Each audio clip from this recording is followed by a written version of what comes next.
Hello, everyone, and welcome to the Vincentian Cup. My name is Soy. Joining me is Captain at Soka. We are getting ready for some SSBU action today. We had to unfortunately play our first round off stream, but we are getting ready for round number 2. This one going to be between St. John's University and the University of Niagara, the Purple Eagles. And honestly, I can't wait to get this one underway just because we have casted and we have gotten to see so much Super Smash Brothers action throughout all of the regular season, throughout even some of the postseason, and now we're here at the Venetian Cup. So pretty much everything that has happened before is almost null and void at this point. This is like a new fresh start for a lot of these players and, of course, for a lot of these teams to come through and make a huge statement here at the Venetian Cup. So now they know what to expect. They've gotten a chance to play each other throughout the regular season. They got to see what the odds they are up against, and now they should be able to come through with a much more precise adaptation on how to approach a lot of these confrontations between different types of players. So I'm going to be interested to see on how these teams really do match up.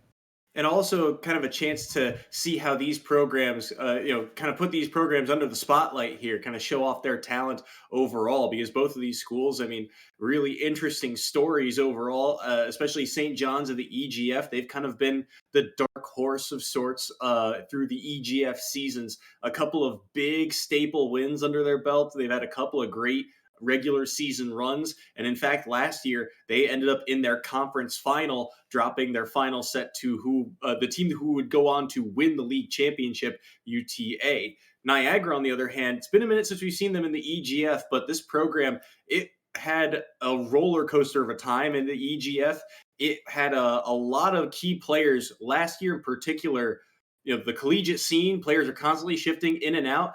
They went through a full team reset, all 5 starters graduating, and their next year, all 5 freshmen had to play that first full split. And now they've kind of got that year under their belt of, all right, now we know this format. Now we have this experience. I'm curious to see how they've grown since the last time we've seen them. Now, see, what I'm interested to see is a lot of these matchups, because when you go through and we get like the lowdown on a lot of the players, and it shows their 3 usuals, their 3 go-tos, their mains. And, it's really interesting to see how they match up against other players' mains, other players' picks, because it looks as though sometimes it's one-sided. I remember we were watching a matchup literally between, it was me, Brawler, and then it was like a sword fighter like Cloud, or a sword fighter like Marth, and it was not there. Me, Brawler, again, just smashing all the way through. But, at the same time, you could get a sword fighter, maybe like Link, maybe like Toon Link, to come in and counter that Me Brawler. So I'm really interested to see on how the main character selection is going to go up against the matchup from the other team. I'm interested to see the counter attacks that are going to be applied to really kind of find an answer for a lot of these meta picks, like Steve, for example, just trying to really find a way around what has been meta, at least for this season here at the EGF for Super Smash. And the other interesting part of that too, when you look at the rosters of these two teams in particular for Niagara, I mentioned that this is kind of a newer team to the competitive scene. A lot of their players, it's not just one player or one character and a pocket. It's a full palette of characters. They've gone through 4 or 5 in a season. Week to week it changes based on trying to find that right fit, trying to find that right counterplay. Only maybe 1 or 2 of them have really kind of found that marquee pick. So it'll be interesting to see for Niagara in this case how they can kind of adapt, because St. John's, a lot of their players are that type of player that, all right, I've got my main, I've got my tried and true, this is my bread and butter, this is my go-to when my back is against the wall, and maybe if the character matchup is really against me, I'll go to that other, off pocket, the coverage pocket pick, right?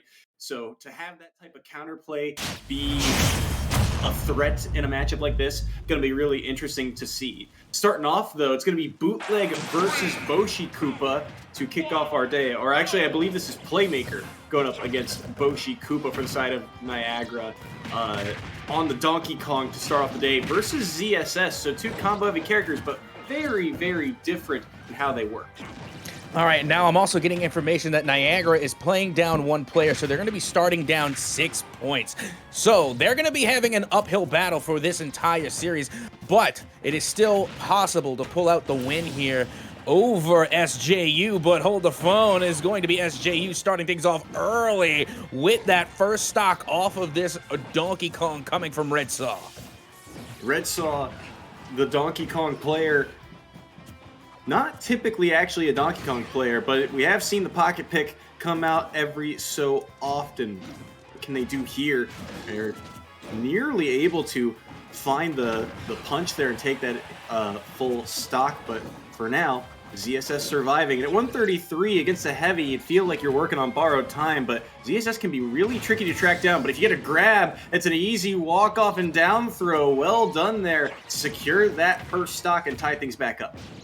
And now you see, this is where my heart and mind really clash here, because, you know, I love Donkey Kong. They're literally my favorite Nintendo character ever made. I love Donkey Kong.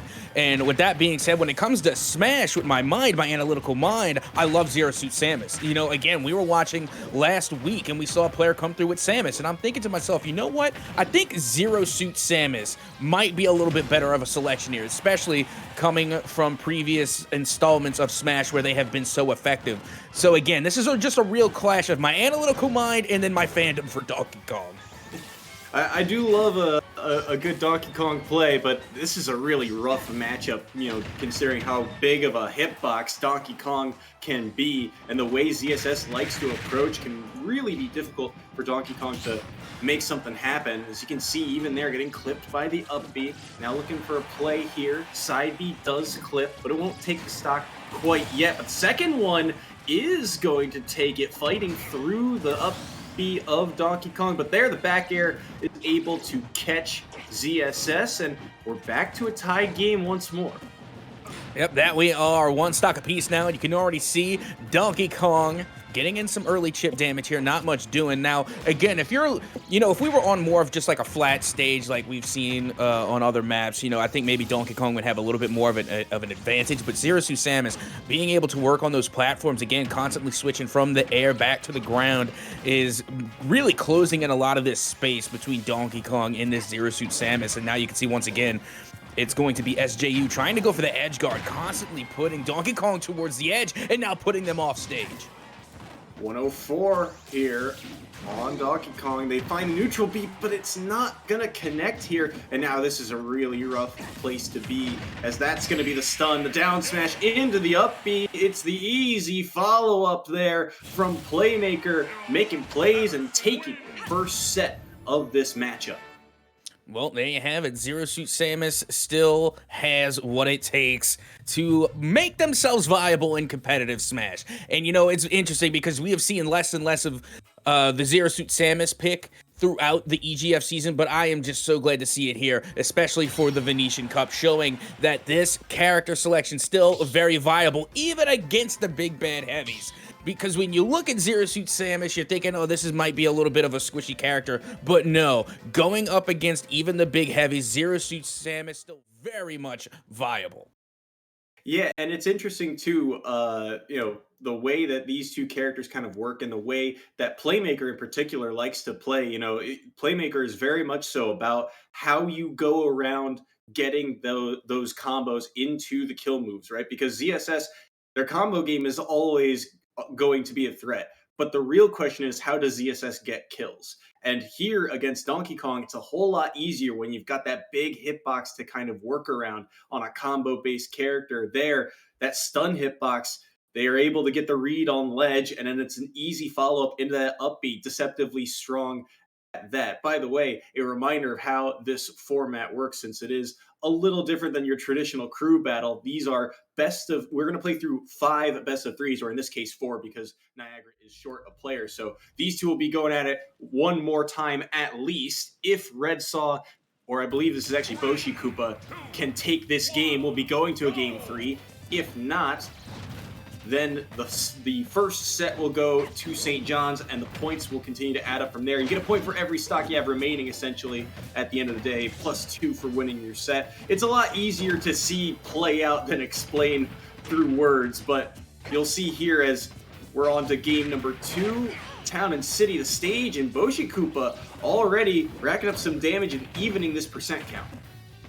Yeah, that they are. And again, I was going into this one thinking, is it possible that we're going to see Red Saw from Niagara come through and maybe try and go with a different pick here? But no, they're going to stick tried and true with the Donkey Kong. Meanwhile, they are being pushed back off stage, and they have already 98% damage in the red. And here comes the counter, the down throw going off stage. Not going to be enough, but still a good effort coming out from Red Saw early here in game 2. Keeping it close, and that's what the heavies do really well. They only need to win 2 or 3 interactions, but again, caught by the down smash, and the up B will take that stock. So Playmaker taking the first one here, 85%, and already comboing at the early low percents here on this Donkey Kong, 46 right now, trying to find these up airs. Boshi Koopa, the biggest struggle right now has been getting back to stage. It feels like ZSS can close the gap so quickly and force so many difficult hitboxes to work around that there's no real easy answer here for the side of Boshi Koopa. They'll have to recover low, and they'll be able to grab the ledge as well. Now charging up the punch, 103 here, gotta be careful. Landing there, gets parried, but they get the up tilt out afterward, and Playmaker can't follow up. They're gonna be able to shield, and they're gonna be able to armor through there with the grounded up B to take stock number 1. Yeah, that they are, but it's still such a long way to go. I mean, look at the damage, 122 now on their second stock, and this is just going to be, once again, another uphill battle that we have to see coming from the side of Niagara. Meanwhile, there goes the grapple going right back up, and this is where I think that we're going to see Donkey Kong Red Saw here going to have a good advantage. Now that it's just one flat, solid stage, the platforms are gone, and I think if they can close this gap, they can deal in a lot of that heavy damage. Now that those platforms are gone, like you said, we'll see if that damage can come online. 143 here, covering low, still able to make it back, but they get zared away. And the distance, I mean, that side B, you see that whip come out, and there's just really nowhere easy for Boshi Koopa to retreat to. As even here, retreating down Bs or aerial down Bs still not able to buy enough space. There's another grab. Up throw's not going to do it quite yet. The next one might, though, at 176. It's a Zaire looking to catch a landing, but now you're dealing with Boshi Koopa on stage with Rage, but not for long, though. The down B just barely connects that hitbox, lasting surprisingly long, able to take that stock away. And now Boshi Koopa onto their last one here, trying to find something here, trying to get this aerial. Donkey Kong can kill a light CSS very quickly, but the early game, again, so difficult for Donkey Kong to overcome. Oh, absolutely. And as much as I love Donkey Kong, and I do, the thing about Donkey Kong is that they really don't have any way to close that gap that we see with a lot of other heavies. Like when you're looking at, of course, the King K. Rool, they have the musket, they have the crown. There's a lot of options that you can go with to try and close that gap and cause a disturbance. And then even when you're looking at Bowser, they have a good bit of dash attacks. They have ways to close the gap and really deal a lot of that heavy damage. Donkey Kong, on the other hand, just simply doesn't. They are a very slow character, and they have virtually no range whatsoever, which makes them that much more difficult to play with as a heavy. 98% here on the last stock here of Boshi Koopa. They gotta find something to try and get this to game 3. But they're gonna get spiked. Wow, the coverage there, so clean from Playmaker in that moment. And that's going to be the first set going to St. John's. I believe that was a one-stock victory there in game number 2 as well. So St. John's cleaning up the first set of this one and taking it pretty solidly overall. Well done to both players, though. Oh, absolutely. But now, going forward, I think, especially when you're going up against that Zero Suit Samus, you're going to have to try and find an answer. The thing about Donkey Kong is that, yeah, there's a heavy, but there's so many other options that you can go with. You can go with Donkey Kong's nemesis, King K. Rool. And I am a little bit biased because I'm a big Kirby Kid fan, so I do like my King K. Rool mains, okay? Especially when you're able to throw out that crown. It's a huge distraction. It can do a lot of damage. And then the musket, So there's a lot of different heavy options that you can go with when you're trying to take Zero Suit Samus, or you might have to try and can come in with a different mix and match entirely. Maybe go with a brawler. You never know. I've actually seen someone come through and deal an insane amount of damage and take a dub with the Wii Fit trainer. You just never know. But I think there is a benefit to coming by switching up your character selection when it doesn't work for you the first time out. Yeah, Boshi Koopa in particular for the side of Niagara, one of those more, I mentioned how a lot of the players on this team kind of have that full palette of characters, but Boshi Koopa kind of the exception to the rule, or one of the few exceptions to the rule. Mostly the Donkey Kong has been their tried and true. The only other pocket that I've seen in the past from them has been the Bowser, which would be a very different dynamic from what you saw in a matchup like that against ZSS. But that is the first set in the books. Boshi Koopa falls via, I believe, 2-1 stocks there to the side of Playmaker for the team of St. John's. So the Red Storm, they take the early lead. 1 point for the first game. They won via 1 stock. 1 point for the second game.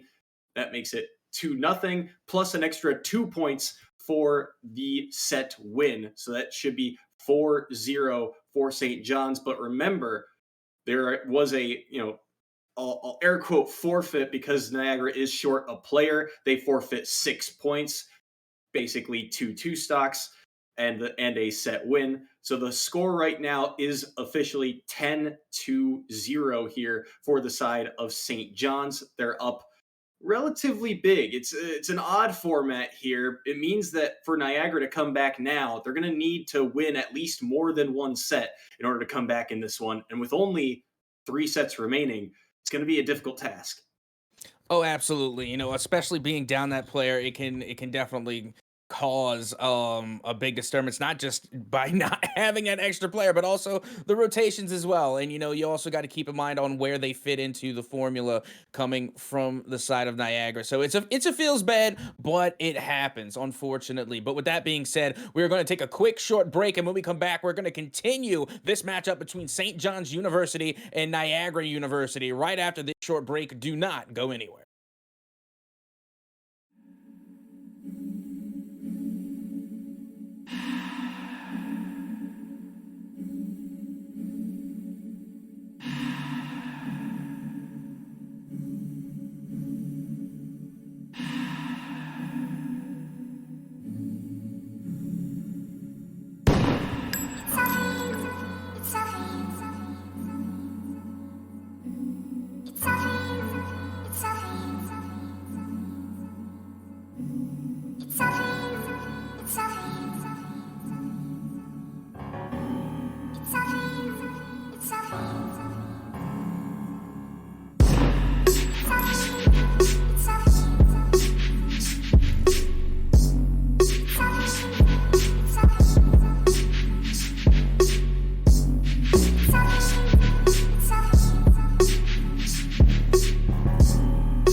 Hello, everyone, and welcome back to the Vincentian Cup. As we get ready, we're going to get into round two of our action here between Niagara and St. John's. We already played round one where Playmaker took down Boshi Koopa. We're getting ready. We'll get those players momentarily for this second round action. But a reminder that we are short a player for the side of Niagara. So that deficit a little bit larger for the side of the Purple Eagles. We'll see if they can overcome here. Sora versus Youngling for the side of round two between these two. Not characters that we don't typically see a lot of here at EGF. So a fun matchup to kick off our second round. And again, another one of those biases. Sora is also one of my favorite characters of all time. But, biases aside, Sora has officially gotten their first win in a Smash Major. Don't forget, that happened. The confetti rained down, and it has finally been done. But can it be done today? Can Sora come through? As you can see, they are sending out the flames all over, and they're going up against Toon Lake. So this is an interesting matchup. This is technically two sword wielders going back-to-back here. We'll have to see as Young Link for the side of St. John's. I believe that is Mr. Saturn stepping in for the side of the Red Storm. We'll have to see how they do, as they've been around the scene quite a while for the side of St. John's. They're able to take the first stock there. Getting a little too aggressive there with Sora, and the up smash comes through and takes that opening stock. But two characters that have interesting kind of projectile game, but the sword is really the story and how much kill power it has off of those projectiles. Oh, absolutely. And the way that you could see right now, Red Saw using a lot of these spells, trying to bring in with the Fyra and the Thundaga and, of course, the Blizz. Now, you got to keep in mind the execution of those spells. It's what's going to be key to being able to take down this Link. Yeah, that's right. I just dropped mad Keyblade puns on you. Meanwhile, Sora, once again, goes off stage trying to use the Fire Agra. We'll have to see. Ooh, down air comes through there. Aggressive option from Mr. Saturn, but they're able to find it here, looking for an attempt, and they'll be able to, once again, find the up smash there. Crispy, the Sora player, getting called out for a couple of these landings, and now this lead has extended 3-1. 12% here on Crispy. Caught by the up B though. Back air comes through. Boomerang does not land, and so they'll get away momentarily. But a lot of these projectiles are starting to find their mark, and that percent is really starting to rack up.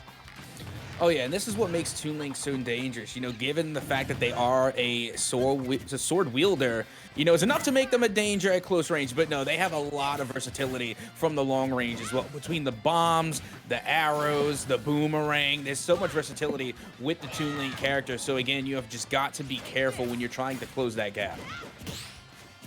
Good parry there to get Crispy out of danger and roll away from that multi-hit up smash. Arrow's going to connect, but not going to be able to take the stock quite yet.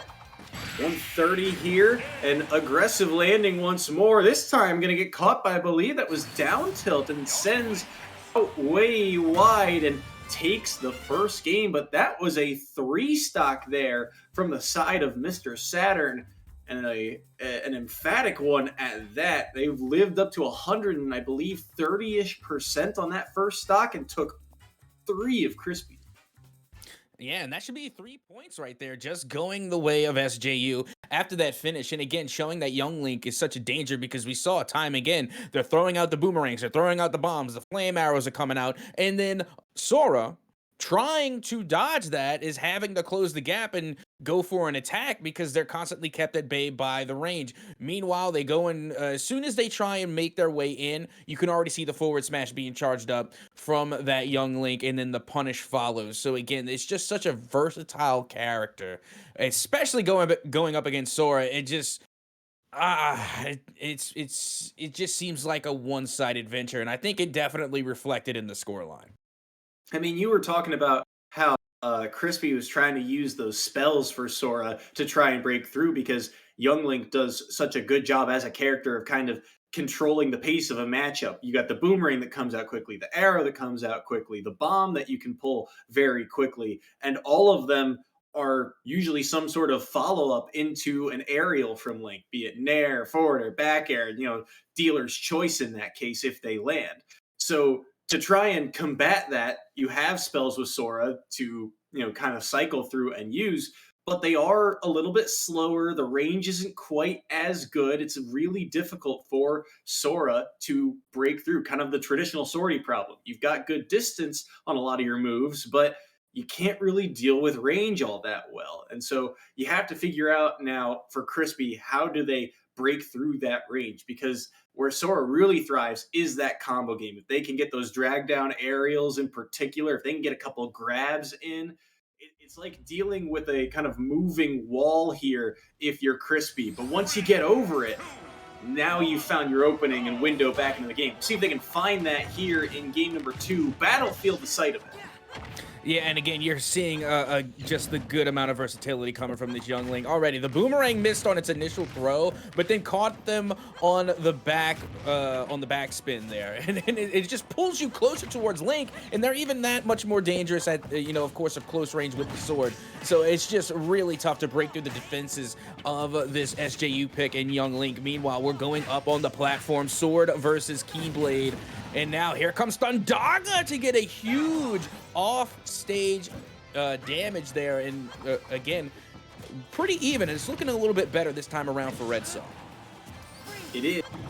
And at 97%, Sora is relatively light, but they are at the percent deficit here. But maybe with all that rage, they can do something. But unfortunately, no. They get caught rolling, and the forward smash from Mr. Saturn is able to take that first stock off the board. So Crispy gonna have to work a little extra hard here on this stock. Good counter usage there. Haven't really seen that been used today or through this set in particular.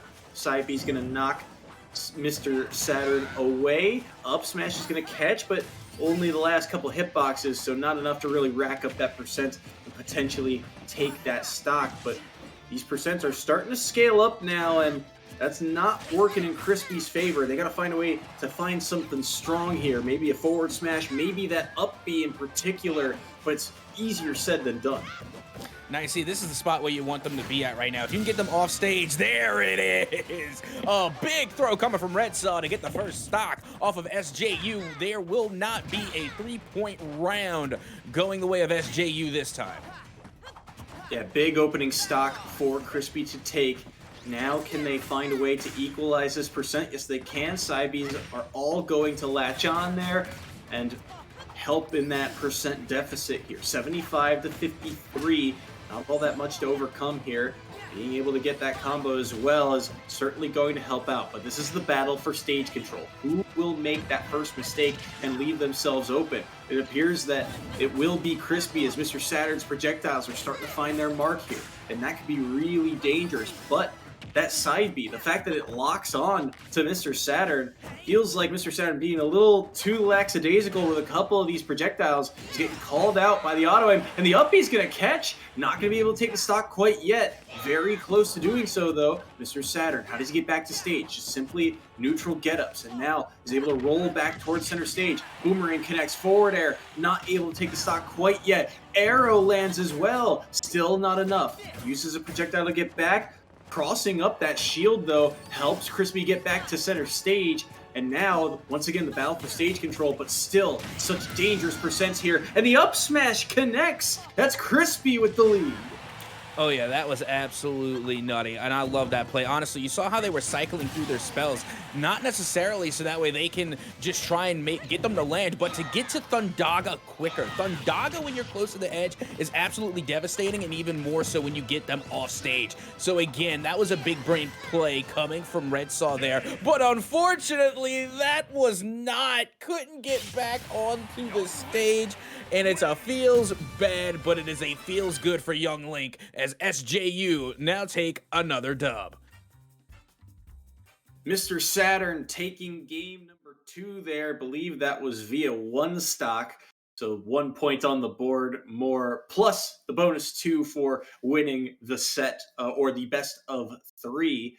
So even more points headed in St. John's favor now, as we'll get that official score updated momentarily. But really good stuff there to both players. Crispy, kind of an unfortunate sequence there. It never feels good dropping a stock to an SD, but That's one of the things that with Sora, right? You use that up B and you can't side B afterwards. I think you have to use the side B first. That up B has to be your last resort as an option. Just didn't quite judge the height of that move. It does really cover a massive vertical, but just barely misjudged it, unfortunately, and could not snap to the ledge. And that gives over a point, and that's heartbreaking for the side of Niagara. They're still held without a point here in this game or in this matchup against St. John's, but they're seemingly so close. It just feels like the execution on a couple of their plays is just barely off. Yeah, and it's really just the small amount of details difference that can really just turn things around for Niagara, especially in game two just now. We saw such a massive improvement from games number one to game number two with the Sora pick. You're talking about a transition going from a three-stock win going the way of Young Ling to literally it coming down to the wire and then only by an error, going off platform, falling off stage, and again, it was just so close. But we're literally seeing improvement in real time. So hopefully we can continue to see that improvement as we get ready to take a short break. But do not go anywhere. We will be right back with more of this Venetian Cup right here at EGF.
Hello, everyone, and welcome back to the Vincentian Cup. We are getting ready for round number three between Niagara and St. John's. As players will be named momentarily, but our current score is updated 16 to nothing after a Niagara forfeit on one of their players. And with two remaining, they're going to need to win the next two sets if they're going to have any chance at coming back in this one.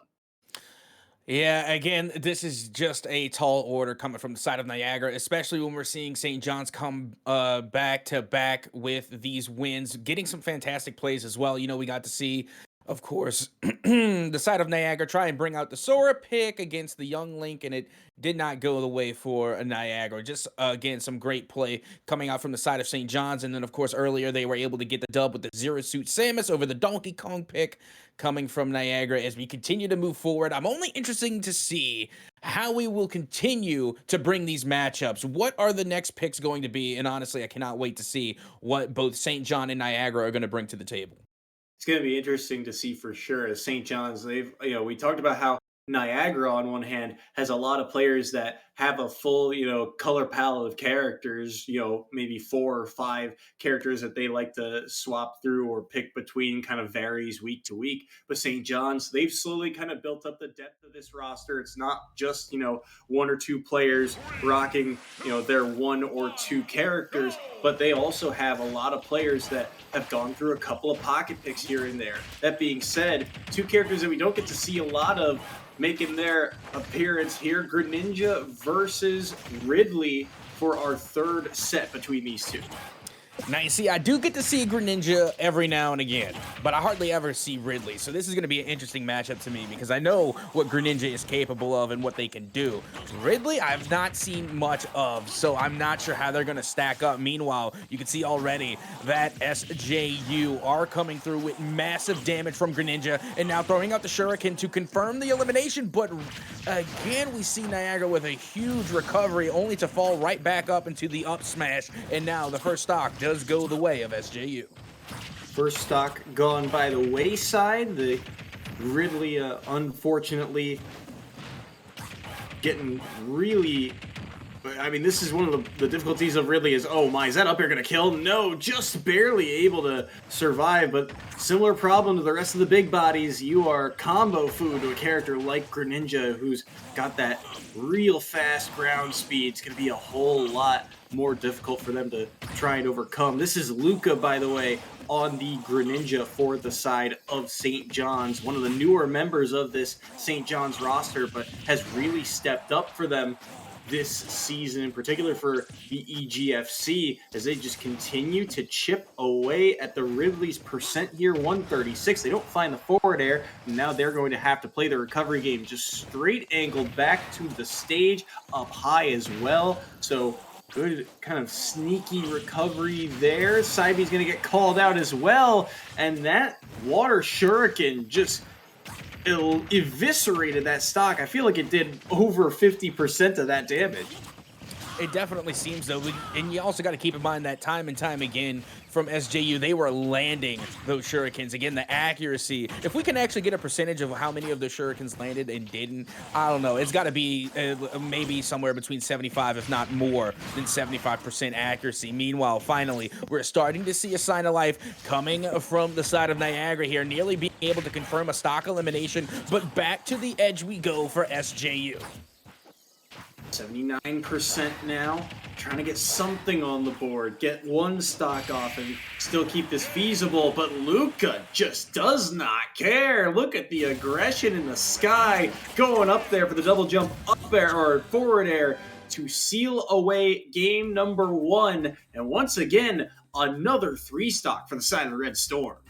Yeah, Greninja definitely from the village hitting in the rain. Now they put on quite a show with the water shurikens, again using a lot of that water ninjutsu in order to come through with a massive win there in game number one. But now we're getting ready to head to game number two, so you got to ask yourself, will Niagara be sticking with the Ridley pick, or are they going to try and change it up? Now for St. John's, I can't imagine they're going to be changing up anything. That Greninja was oh so powerful there in game one. The accuracy with the water shurikens, Absolutely devastating. Just chip after chip after chip, and then finally coming through with the big charged up water shuriken to confirm the off edge and off stage eliminations. And that's where a lot of that was coming through. It was the edge guarding time and time again coming through from St. John's, and then being able to use Greninja's speed, even when they were brought back to center stage, to get themselves back towards the edge, back to using those water shurikens. So you're gonna have to find a character that can somehow match the speed, or at least counter the speed coming from Greninja.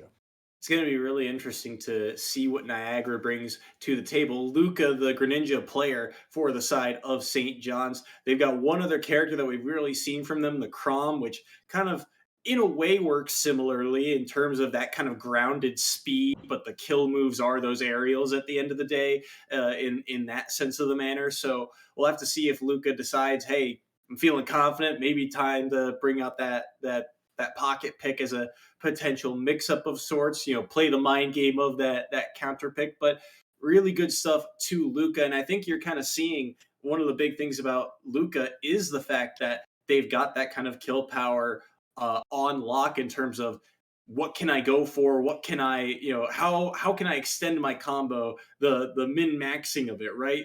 They get that one hit, that dash attack or down tilt, and all of a sudden it's just kind of flow chart from there. Just having that on lock and knowing what they can do, and then knowing when to pull back on it. Really smart play from Luca in that opening game. Absolutely. And again, they really were able to not only deal out massive amount of damage, but you can see it was more about control. They were controlling the entire pace of the game, and they kept directing where the fight was heading. And only a couple of times were they punished by leaving an opening and continuing to try and go towards the edge. But now we're gonna have an even more interesting battle. It's going to be the Pokemon. We got Mewtwo now going up against this Greninja pick from SJU. So I'm a big fan of Mewtwo, but this is going to be a really odd matchup between these two. You get to keep up with that pace, but the combo game between these two is what's really worth noting. It is just multi-hit after multi-hit. Counter being used, and it's going to hit upward as well. The biggest difference maker between these two characters, their weight. Mewtwo is significantly lighter than Greninja. In fact, Mewtwo is one of the lightest characters in the game. I think he's bottom 5-ish. And so that water shuriken is nearly going to find a way to kill, as he's just barely scratched over 100% here. Even that forward air nearly finding a way to kill, just barely surviving, but dipping a bit too low on that recovery there means he can't quite up B to the ledge. That kind of teleport up B can get a little wonky at times with some of the angles of the stage, and unfortunately a victim of circumstance there. And now you see my Pokemon nerd mind is already thinking to myself, well, this makes sense because Mewtwo with the X evolution is a psychic fighter type, so they should be able to go toe to toe with Greninja. But I have to keep in mind, this is regular Mewtwo, not X evolution, so they do not have the fighting style. It's all psychic here. And at least they are able to take that first stock off of SJU, and now we're looking a little bit more even. A little bit more even, and we'll see if they can find something here. Up smash nearly connecting into that strong hitbox. Instead they get the weak one, and they'll be sent out again. Neutral air also going to land for now.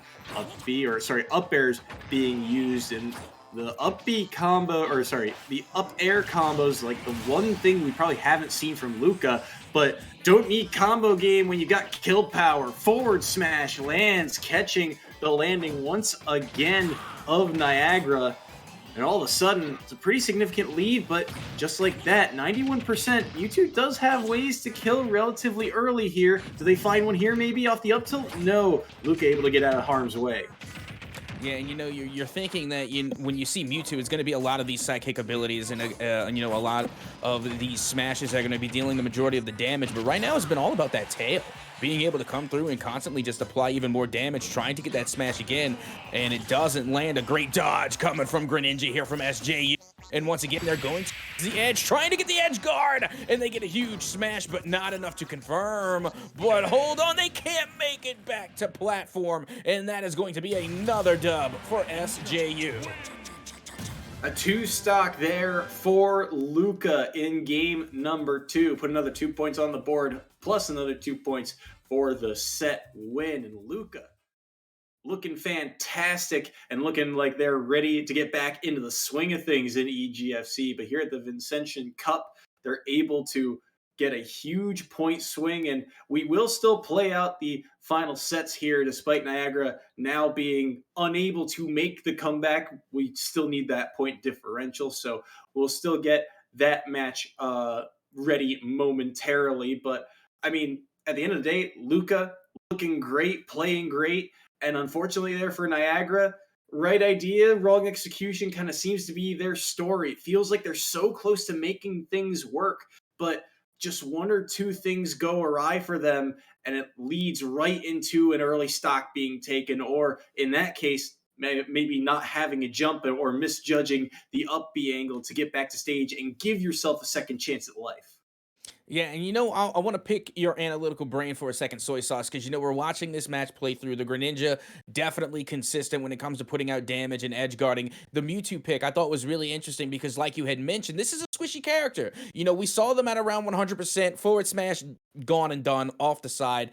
And I want to ask, when we saw Mewtwo start to make somewhat of a comeback, they were able to deal out a quick amount of damage and nearly was able to start the momentum for a comeback. I have to ask, is Mewtwo considered a glass cannon in Super Smash? Yeah, essentially. Think like Pichu in a way, but a little bit taller and different hitbox, so people will like the smaller hitbox of Pichu more. That's the way at least I think of it, right? Because you have that kind of combo ability, and Mewtwo, those smash attacks are really, really strong. If they land, you can take stocks very early, and even moves like that forward air that used to be combo moves in old games like Super Smash Bros. Melee, for example, are now kill moves. And even that back air, you get the strong hitbox of it instead of the kind of weaker hitbox. Those are a lot of ways that Mewtwo can take stocks and has a pretty good early kind of combo game. But against Greninja can kind of match that combo game. And so when it comes down to character weight class, Greninja being a little bit heavier is going to have a little bit easier of a time in theory. It was up to Niagara there to try and make the difference up in terms of taking those stocks a bit earlier. Unfortunately for them, not the case. Luca playing too clean.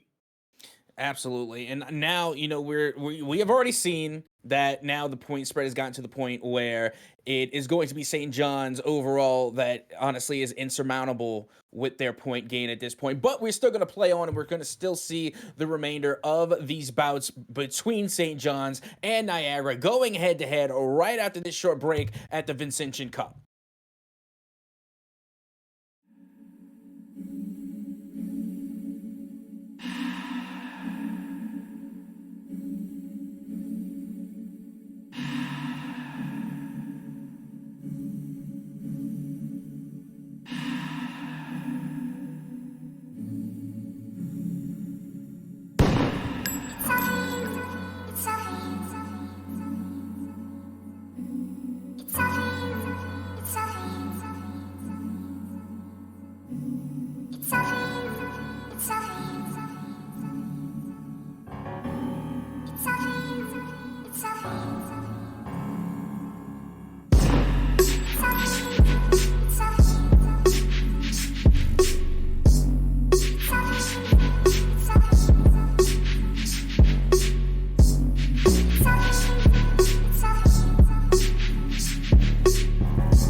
and welcome back to the Vincentian Cup. We are getting ready for our fourth and final duel of the battle between Niagara and St. John. It's going to be Red Sox going up against EJJ. Now, remember, St. John's, they've already secured the win, but we do need this point differential, so EJJ will still be putting forth his best effort here on whichever character he decides to go up against or decides to select. And Red Sox, one of the key players for Niagara, when they've had success, he's been a huge factor as to why. It's going to be a fun duel to see between these two kind of captains of the team.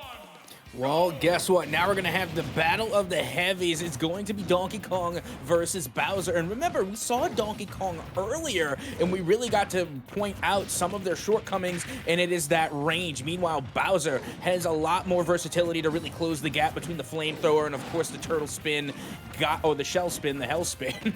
Multiple different names for that ability, but regardless, this is going to be an absolute mayhem of a match here.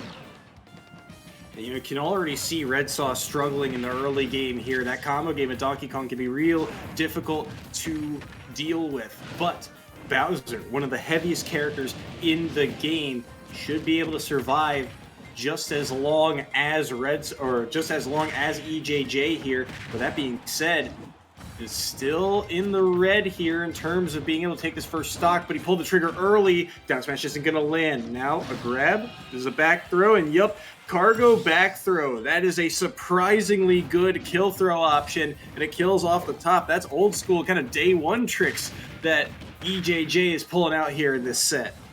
Now, you see that? We just call those fundamentals right there. You know, you've got to know your fundamentals, and they can come through when you least expect them. And you can also get kill shots in. And again, a nice move coming from Bowser here in order to get that stock back. So now we are back even at 2 stock apiece. 2 stocks apiece, and Bowser, a lot of those aerials are just so high, damaging so much knockback to them that when they land, it's going to be really damaging to a player like EJJ. But the combo game, once again, fighting through the shield, getting the grab, and now Red Sox at 110%. And this is kind of that odd territory where you think, okay, the heavies are meant for taking stock. Surely Red Sox can't survive, and that is the case. Down B in the air into up smash. And all of a sudden, last stock now for Red Sox. But look at this. Red Sox quickly getting the damage back up here on their own last stock. Looking for an edge guard once more. The neutral B continuing to rack up that percent. And the back air came out in time. It fought through. Even the armor did not break in that moment. And now, last stock apiece between these two. And you know, right now, I really like what I'm seeing coming from Niagara right now. They immediately jump to the edge because, in all fairness, Donkey Kong is not the best edge guarder. If you get to the edge, you might actually have the advantage even when you're off stage. But with that being said, we are still pretty even here, 1 stock apiece, and now you can see the damage starting to pile up here for this Bowser pick. 80 to 27 here, and a grab. This is good for Red Sox. Did they get anything off of it? No. Just a side B on that platform. Shouldn't be enough to kill quite yet. He'll have to tank through that neutral B. Just not much Donkey Kong can do against that move. Just has to eat that percent to get back to the ledge. Both playing very carefully here. They know one opening could be enough. The punch will not do the trick here, and he gets around that spike option as well. EJJ getting aggressive here, looking for any option from the ledge here. Throwing out these back airs, but he gets caught by the side B. Still not enough to actually take the stock quite yet. But the forwarder is going to knock Donkey Kong off stage once more. And the percent really starting to scale up. But it actually, I think, pushed him down enough to take that stock. So put a point on the board for the Purple Eagles. They take game 1. Yep, that they do, and this is something we were talking about Donkey Kong. They are not the best in terms of off stage. Now, their counterpart here, Diddy Kong, a little bit better when they go off stage. There's a lot more versatility to go on there, but Donkey Kong, unfortunately, not the strongest going off the stage. They are definitely better more center stage, especially when going up into the air. We've seen that twice, where we've seen the up smash, the aerial smash coming from Donkey Kong, and of course, the beautiful thunder clap being able to come through and getting those eliminations. But once you start going over towards the side, that's where Bowser had the advantage. The edge guards, the flamethrowers, and then of course finally being able to finish it off Unfortunately for Donkey Kong, not being able to recover. But regardless, even if they had, pretty sure that our King Koopa Bowser was waiting for the down smash in order to confirm the elimination. Regardless, that is finally going to be the first point on the board for Niagara. Yeah, Red saw fantastic effort there in game number one. And it's actually kind of funny that you mentioned Diddy Kong at the start of that kind of analysis, because EJJ's main is Diddy Kong. That is typically his tried and true character, but decided to rock the Donkey Kong today. And unfortunately, they're unable to get himself the win there in game number one. Now he is going to that tried and true pick of the Diddy Kong here for game number two. Now this changes up the dynamics of things very much so, with Diddy Kong being a much lighter character. Red Saw might get early kills, but Diddy Kong is known for their combo game and their control of the pace of the play, especially with that item, the banana peel. That can be so tricky and so key to EJJ's setups here. Does he have control of it? No. Red Saw holding on to it for as long as he can, and the fact that he possesses it right now just means that they cannot use that against him in this moment. And you can see right now, this is where things get a little dicey for EJJ. There's a lot of good quick kill options on Bowser, including potentially side B. It nearly takes the stock right there. Doesn't get the edge guard either, but there's so many strong hitboxes that Bowser has to throw out. Do you find an opening here, maybe off the nair? No, still not enough. Down tilt, dash attack, forward air, and that percent starting to get equalized. Absolutely. You can see slowly but surely now that the Diddy Kong will be making somewhat of a comeback here. And you have to keep in mind, the banana do be going brazy, so there's still a lot of options to be had. Again, tossing that banana around back to center platform. And honestly, I don't know if this is where you want to be for Diddy Kong. You want to try and get that Bowser back over towards that edge. And now you can see Diddy Kong will be taking the lead in percentage. But hold on, a huge side B coming from Bowser, not being able to confirm, but this one just might, as the first stock will go the way of Niagara. Great effort there by EJJ to equalize that percent count. By the end of the day, the heaviness of Bowser keeps them alive, and they catch EJJ right when they needed to. This could be a chance to maybe get back on the board here for EJJ. They find a forward air, and that percent really starting to rack up here, but they need a strong hitbox here. They need something, but instead they get grabbed. Down throw, just wanting the percent there, knowing he's not going to get much off of a potential combo throw. The side B also helping rack up that percentage, and Bowser, one of these characters that, can surprisingly rack up that percentage so fast. For a heavy character, you'd think, okay, they're a little bit slower, but no, Bowser's speed really helps in a lot of these difficult matchups against these combo-centric characters. They're able to up B back to the ledge as well, and over 200%. You'd think Bowser's working on borrowed time, but the way Red Saw is moving right now, it is so difficult to be tracked down on the King of the Koopas. The forward air, with all this rage too, is nearly going to be able to take a stock. EJJ, monkey flip in. Still not enough to do the trick here. Up tilt, not going to be able to find the mark. The banana lands, and the run-up up tilt will be able to do the trick. But speaking of run-up up tilts, Bowser has those too. Red Saw holds the lead. Yep, that they do. And you know what's one thing that I'm interested that I have not seen come out, because it's one of my favorites in the Diddy Kong arsenal, especially when you get them past that 100 percentile, even, as we've seen in the last bout, the 200 percentile, the peanut cannon. Use the peanut gun. It hasn't come out yet. Charge that thing up and send that Bowser flying. Yeah, that neutral B, certainly a little bit more of a committal ranged option, but it would certainly help. Bowser does not have an easy way to deal with projectiles, but here, maybe something. Banana peel lands, but still not enough. Oh, he rolled in. That's so much damage. He was charging an up smash for a while. Now up to 64 for EJJ. But EJJ, even with one stock, still a threat here on this Diddy Kong. Gets nared though, Banana Peel trips him up there, so no easy follow-up for Red Saw. EJJ getting out of dodge in a couple of these tricky situations. Footstool again, Banana Peel, and it tripped him too! That's a forward smash, and all of a sudden, it's one stock apiece. Yeah, that it is. But you got to keep in mind, Diddy Kong not looking so great with 89%. And then, of course, Bowser having a lot of kill options in their arsenal. But right now, the combos coming out in a major way for Diddy Kong. Nearly able to even up the percentage here as the banana once again going brazy as they are just about even in damage. And finally, you do see a little bit of a rebuttal coming from the Bowser. They're able to hold on to the lead, but no longer. Diddy Kong is now in control.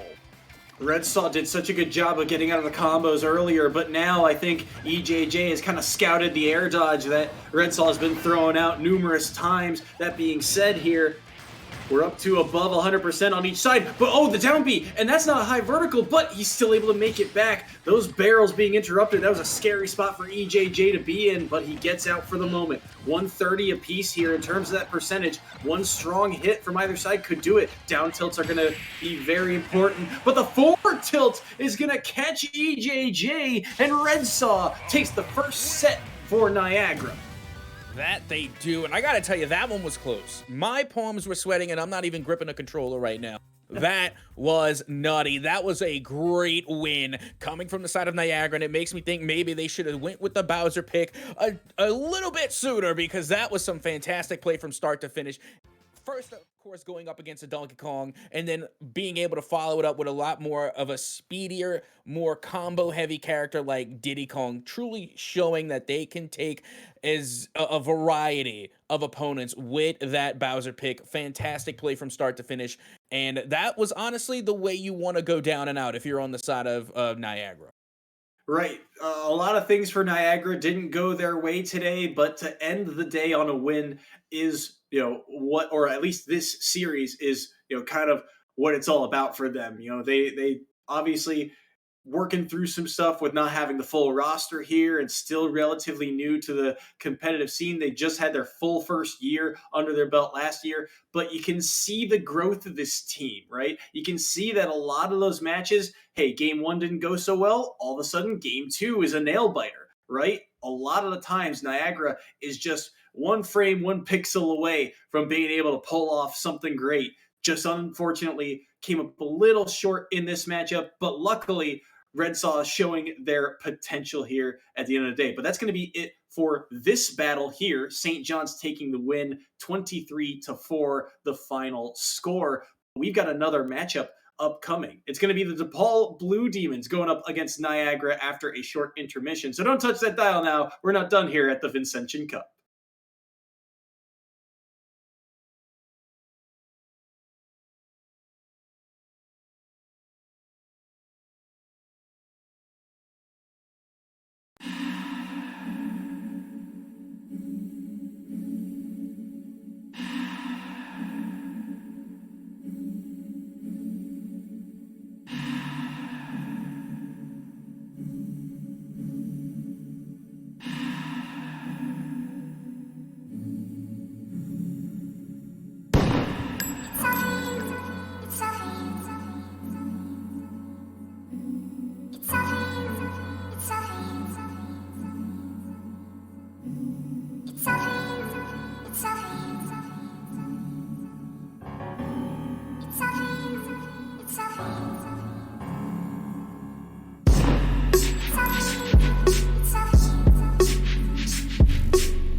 hello, everybody. Welcome back to the Vincentian Cup.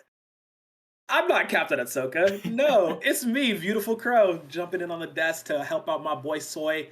We're gonna get this thing going. We have the third match in this round robin. This is also going to be the decider match. It'll be between Niagara University and DePaul coming back in.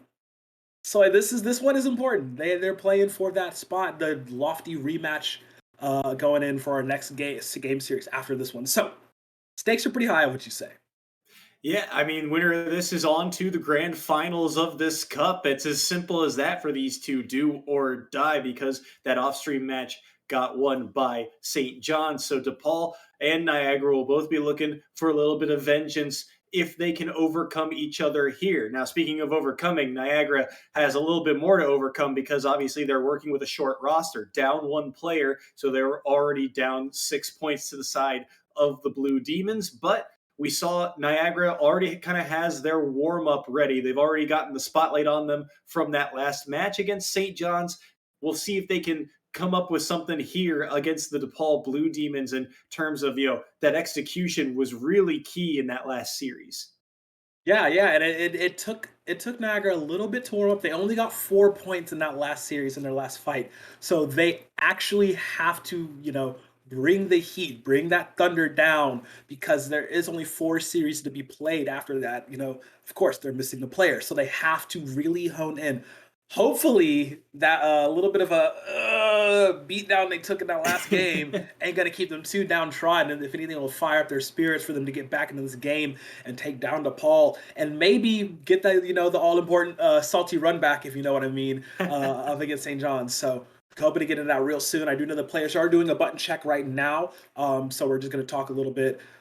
Starters, who do you want out the gate? Like we have seen both of them play. We know who's playing. There's a lot of tactics to play with here.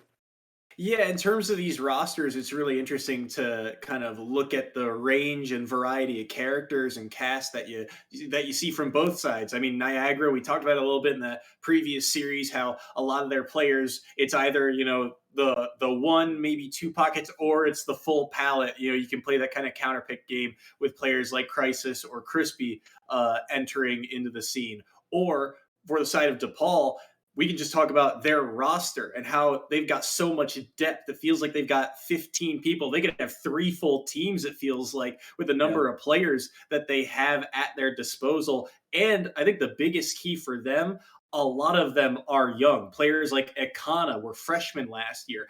Floral, for example, another kind of standout member. I believe there's one or two more in there. Turbo and Wolf Data in particular Yeah. this year have really stepped up, and they, I believe, are also underclassmen. So there's a lot of young talent, and a lot of it has really stepped up in the EGFC scene. We'll see if they can step up here at the Vincentian Cup. Yeah, yeah, exactly, exactly. DePaul coming in with a full squad, looking like the Wu-Tang Clan, representing every single borough of New York. They're hoping, to just completely go through. They're like, look, we got these 6 points already. Easy work, light work, quick bit pressure, no problem. And Niagara, like you said, they have a pretty depth roster too. So we'll have to see who's going to go up first. I doubt they're going to start the same starters, like the exact same order of players as they're going to do. I mean, they could. I wouldn't gamble that way. I mean, I'm not that good at gambling to begin with. That's why I don't really go back to casinos anymore. But hey, that's another story. But it's just just getting into it. I hopefully we can see both of these teams bring their absolute best to get back to this final series. So it is do or die time between the two universities, and I just cannot wait to get into it for real. Yeah, it's going to be a fun match to see, and especially when you play that kind of character mind game of you look at the cast of characters, right? DePaul has not only the depth of in terms of the number of players that they have, but also in terms of the character variety, because it's not Yeah. just a bunch of players who are one tricks. It's a lot of players who have that one staple guy, and then the coverage pick, or Yeah, that one other character that they like. For example, Akana has been rocking the young link all year, but players like Stigma, who are the same year as him, have got the Terry and Sephiroth in yeah. their pocket, and that's two very different characters, but can really change the dynamic of a matchup. And for Yeah. Niagara, you've got those players like Boshi Koopa and like Red Saw, who are kind of the king of the heavyweights, the Bowsers and the Donkey Big Kongs. boys, yes. And those are always, I think, in matchups like these are always kind of interesting, right? Because it feels like those types of characters are just one or two hits away, always from suddenly evening up the game and suddenly getting yourself right back into it. We'll see if that's the case opening up here. I believe this Well, is Wolf speaking Dad going in first for the side of DePaul, and I believe this is Boshi Koopa on the Donkey Kong to open up game number 1. Okay, we're getting right into it here. And yeah, I believe you are right in that regard. So let's see how we start this off as quick, just being aggressive as he does. We do have Wolf Data on the link here for DePaul. I'm gonna go straight into it. Looking to just cover all the options. Is that a fully charged forward smash? Oh my god, okay. Yep, DePaul starting off hot. They smelled the blood. They're gonna make it run. They're gonna try and give us a quick little lunch break, just get this done as quickly as possible, as he is going to be running straight into there.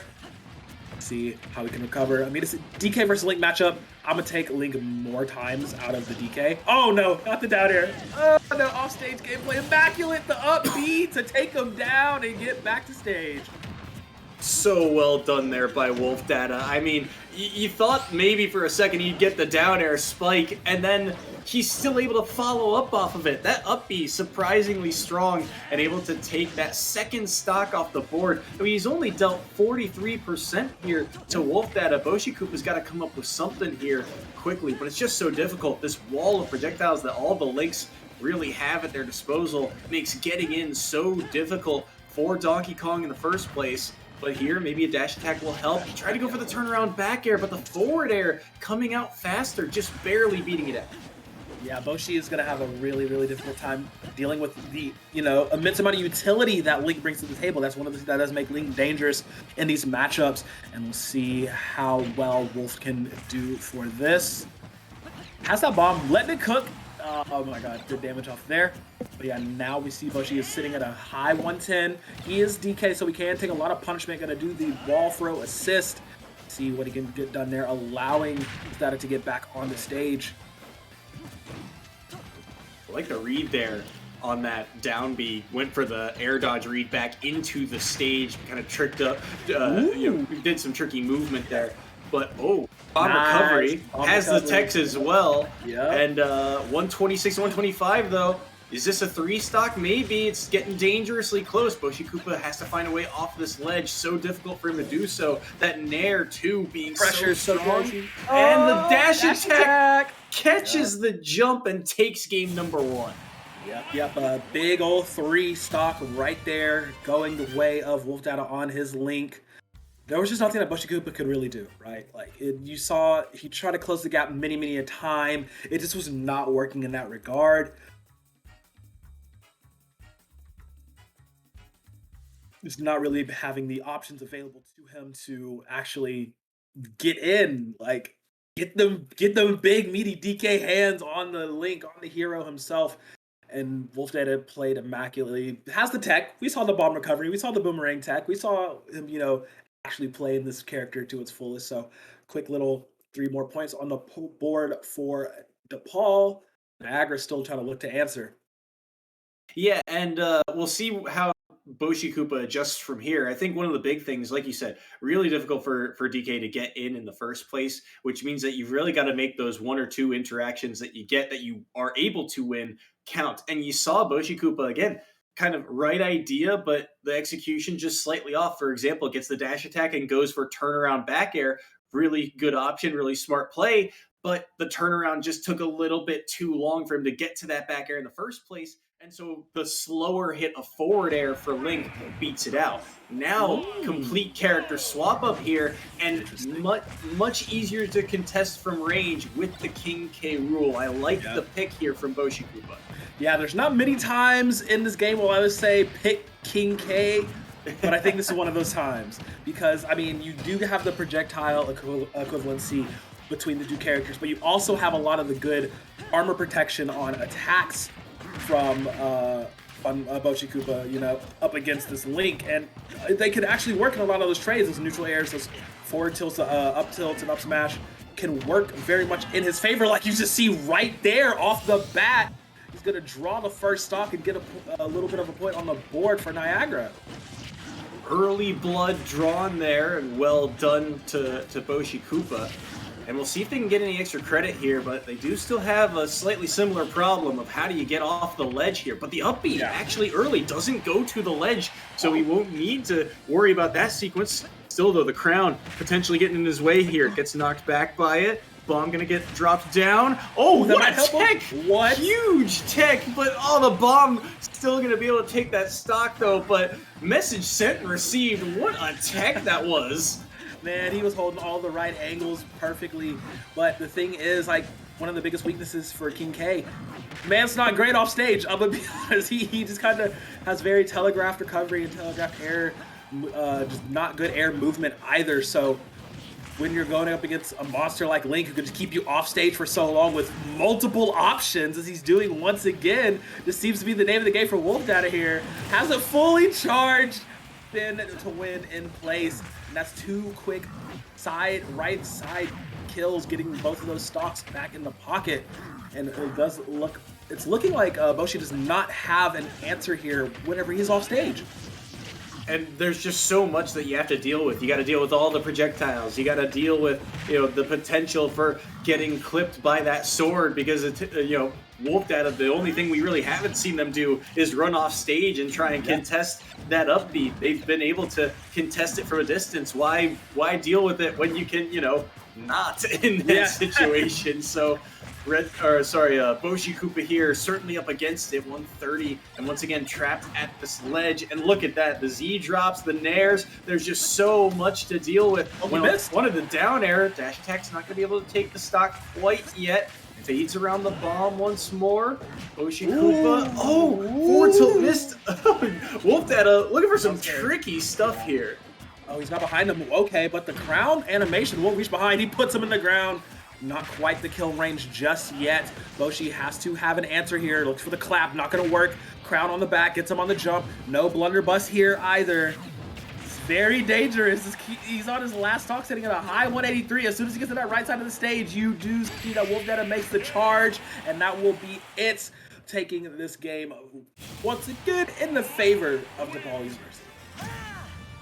Just too difficult to get up from the ledge. Those big bodies, that's what they struggle with against a character like Link. That ledge trap game is not only dangerous, but for Wolf Data, it is always on point. Their bread and butter coming through in that series. So they take both games 1 and 2, and this one a little bit closer, at least for game number 2, but Wolf Data, the adaptations coming through and getting the job done, making the most out of their advantage state really was, I think, the difference maker in that set. Yeah, it's just literally, like you said, advantage state. Every single moment that Wolf Data got, he's like, oh, no worries, I got this. The second game took a little bit longer to close out just because, like I said, K-Rool has a little bit more options to deal with the ground game of Link. But as soon as every single time he got to that right side of the stage, were all 3 of those stocks on the right side of Poké Stadium? I think so. I think so, yeah. And like every single time he got him over there, it's just get him. And there was just no answer that Boshi Koopa could find to. I mean, he got that one. He got the one stock very, very early. So proud of him for doing that, for getting them at least something in that regard. But he just could not keep the consistent tempo up and convert it into anything major. And unfortunately, that results in them losing that series. So yes, good job for Wolf Data getting the nice little 2-0 going up in this series.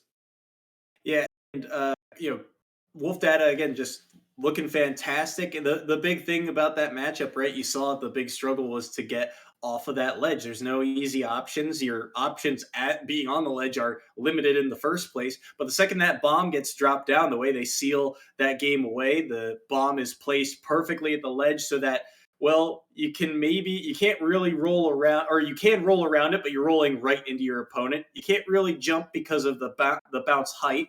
and you can't stay there because then they actually activate the bomb. So maybe you can knock it away, but then you're within range potentially of getting hit by that long sword of Link. And that Yeah. spacing is something that Wolf that has to have down pat, right? If they're going to be able to pull this off and pull it off on a character like Link, you have to have that spacing down, every single time in order to get the results that they do. And lo and behold, every time here against those big heavy characters, that bomb perfectly placed at that ledge just makes it so difficult. And just it almost is like a checklist, right? You just, jump covered, all right, roll covered, all right, I've placed the bomb now, the Yeah. neutral get up and get up attack covered. And there's just no easy answer there for Boshi Koopa. And those are also split second decisions that Boshi Koopa has to make, right? You got to think, okay, jump's covered now, I can't roll in, and all of a sudden now you're out of time and you just Yep. have to do something to get back to stage. Yep. Out of time, out of mind, as the song goes. So, with that being said, we're going to take a quick little break and we'll get right back to it. When we come back, we will have the next series coming up in this best of four, essentially, coming in here at the Vincentian Cup. See you soon.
And just like that, we are back. Gonna bring you the next game in this series between Niagara University and DePaul University. It's gonna be Crispy stepping up to bat for Niagara, and we got Cookie coming in for DePaul. Now, keep in mind, currently DePaul sitting at that 13-point threshold. So now it is complete do or die time for Niagara. They have to win every single series after this, and also in convincing fashion, because at most they can tie for that 16-point total, and then that would force an overtime tiebreaker situation. But if they don't, if they slip up just a little bit, then that means DePaul will be your de facto winners and be going into that grand final.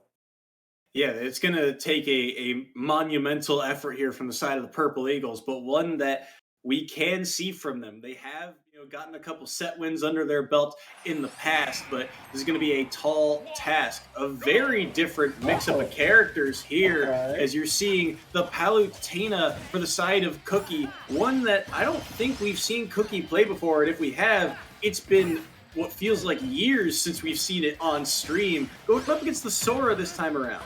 Okay. Yeah, I cannot remember the last time I saw Cookie on Palu. I remember seeing him on Min Min the last time I casted his matches, so this is going to be a treat to see. Okay, let's see what we can do. Crispy on the young legend Sora himself.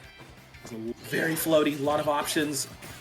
Gonna target on. Oh, just barely getting back on stage. Man, Sora got some options, don't he? Sora can spend what seems like an eternity off stage thanks to that up B and side B there.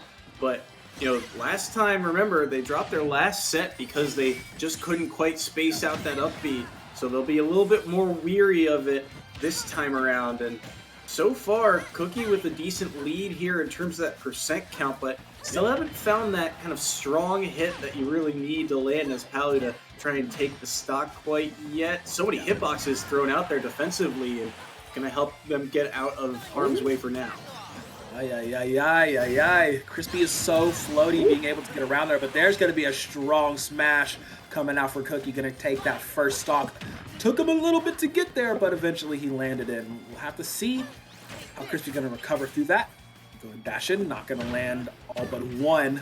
But just the aerial options that Sora has does make Palutena's life a little bit of a nightmare, as long as you can connect them properly. But once Palutena gets on you, especially on this type of character, she has so many tools to deal with it, right? She has her own reflex, she has her shields, she has her own distance games to play, but it's all about those aerial attacks. That neutral air spin to win does so much damage. And that combo setup too is, they get the up air there. Well done by Cookie in that moment. And all of a sudden, look at this. The Nair train is here and already getting the back air. Side B. Oh, they didn't pull the trigger. I thought that was for sure going to be an up air in that moment. Yeah, thought he was going to go for it. Decided to hold back a little restraint. Saw the tech coming out from Crispy there, but definitely in a commanding situation. We're looking at a 3-stock scenario. If this all the way goes through, then yeah, there's no hope back from Niagara. This is just going to land the flare rather. Maybe go for a confirm? No. Oh my god, just running in a straight line from all 3 target attacks. Oh my god. How does he do it? Oh, side B. Oh, wow. That'll be the kill, all right. Yeah, kind of shocked that it was able to kind of ladder him up there in the first place, but that's kind of the strange hitbox that you get as, oh no, drifting into the explosive flame there is going to be the demise of game number 1 there for the side of Crispy and Niagara. Yeah, the explosive flare will go ahead and claim it and spell the end of Niagara's run as Cookie just making it look so flawless, like playing the goddess herself. Palutena just making sure everything went kosher, and honestly, it was great gameplay. He lost his stock to a ladder Thundergo. Well, it happens, whatever. But like everything else he did in that was just textbook Palutena play, I would say. Yeah, absolutely. I mean, not only did they have the Nair combos that we saw later in that game, but also just things like going for down tilt into back air, right? Just the kind of bread and butter stuff that you see at the low percents. Felt like Cookie had a pretty good grasp of what they could do and seeing how far they could potentially extend it. I mean, heck, even in that Nair combo, they almost finished it off with the up air off the top. And then all they had to do was throw out the move, and it felt like you're probably gonna land it. But that's that kind of that's the way that Cookie plays, right? Cookie is about kind of controlling the pace of the game and having it be on their terms. And if they're not comfortable with the situation, then there's no need. Just back away, and all of a sudden you've still got all your options on the table to use. So Cookie, firm grasp of game number 1. It is up to Crispy to adapt here in game number 2. They're going to Town and City for it as well. Okay. On Town and City, naming the game. Let's see what Crispy can get done. We're just going to give even more points over to the monster that is Cookie on this Palutena off the bat. Their little trade, both sitting in a little bit of a team percent. Jumping into that 30 range, and yeah, they're getting right up in each other's face. They're scrapping. Yeah, and I think one of the big difficulties here for the side of Crispy is that, you know, when you think of Sora, you think of that, you know, that combo game, that drag downs on the aerials, and potentially killing, you know, with moves like that upbeat afterward, you know, as a type of punish. But for Crispy right now, just the struggle to get in is so difficult. They can't get to a point where they can be in position for those aerials. Cookie just continually kind of backing away and making any attempt at closing the gap for Crispy really difficult. Yeah, it's making it difficult. That's putting it a little mildly, my boy. But yes, definitely. And there it is. The Palutech coming in clutch. You know, I like Cookie on Palutena. I'm just going to say it. Very, very clean, very efficient. Not wasting any motions for real. Going to get the neutral air into the up air combo going in. Forward air, neutral air. Close to flare. Not going to hit this time, though. But yeah, just has it all. No, that's out of shield. He did that out of shield, standing straight on the stage. An absolute monster, Cookie, the Cookie monster himself. Is he wearing the blue outfit? Oh, he is! Let's go! Yeah. He knows what he's doing. Knows exactly what he's doing. Gonna go ahead and just try and wrap this one up. As there doesn't really look like many ways for Crispy to try to even take a stock off. Yeah, sitting at 84%, but as Sora, you can get kills from this range, but you actually have to hard commit and get some combos off. And it's just a full charge of the first match. Yeah, Cookie's cracked. Not only is he cracked, he's got the reads too. Who reads that air dodge? Who reads that? The goddess herself, Palutena, does apparently. And yeah, that will be Cookie with DePaul getting another 2-0 and putting even more points on the board. At this point, Niagara is eliminated from competition in general. But of course, we have to play out the last two matches of the day. But yeah, just really, really good Palutena played. Not much to be said there. Yeah, I mean, Cookie's a vet. He's a veteran of the scene. He's been here for a couple of years now, and on a couple different characters, right? We were talking about it, you know, right before hopping on broadcast. We've mostly seen the Min from him. Like, since that character's come out, the Min has been his tried and true. But even before that, he was getting wins on Bayonetta. We saw him play Pyramithra once, and now you're adding Palutena to the table. Like, that is a full cast of characters that is just so hard to combat, and he's got a mastery of all of them. It just feels like he knows what he wants to do in this game in terms of how he, you know, plays his certain style, and in terms of countering it, good luck. Yeah, good luck indeed. My man did a really wonderful job here in this matchup. With that being said, we're going to take it to a quick break as we do get our players loaded in for the next matchup here. Like I said, we do have to finish out the last two matches of this set before we go on to the next series. So don't touch that dial. We'll be right back for more Vincentian Cup action. See you soon.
Bada bing, bada boom. Just like that, we're back, Jack. Okay, we're going to go on here. Game number 3 in the series between Niagara University and DePaul.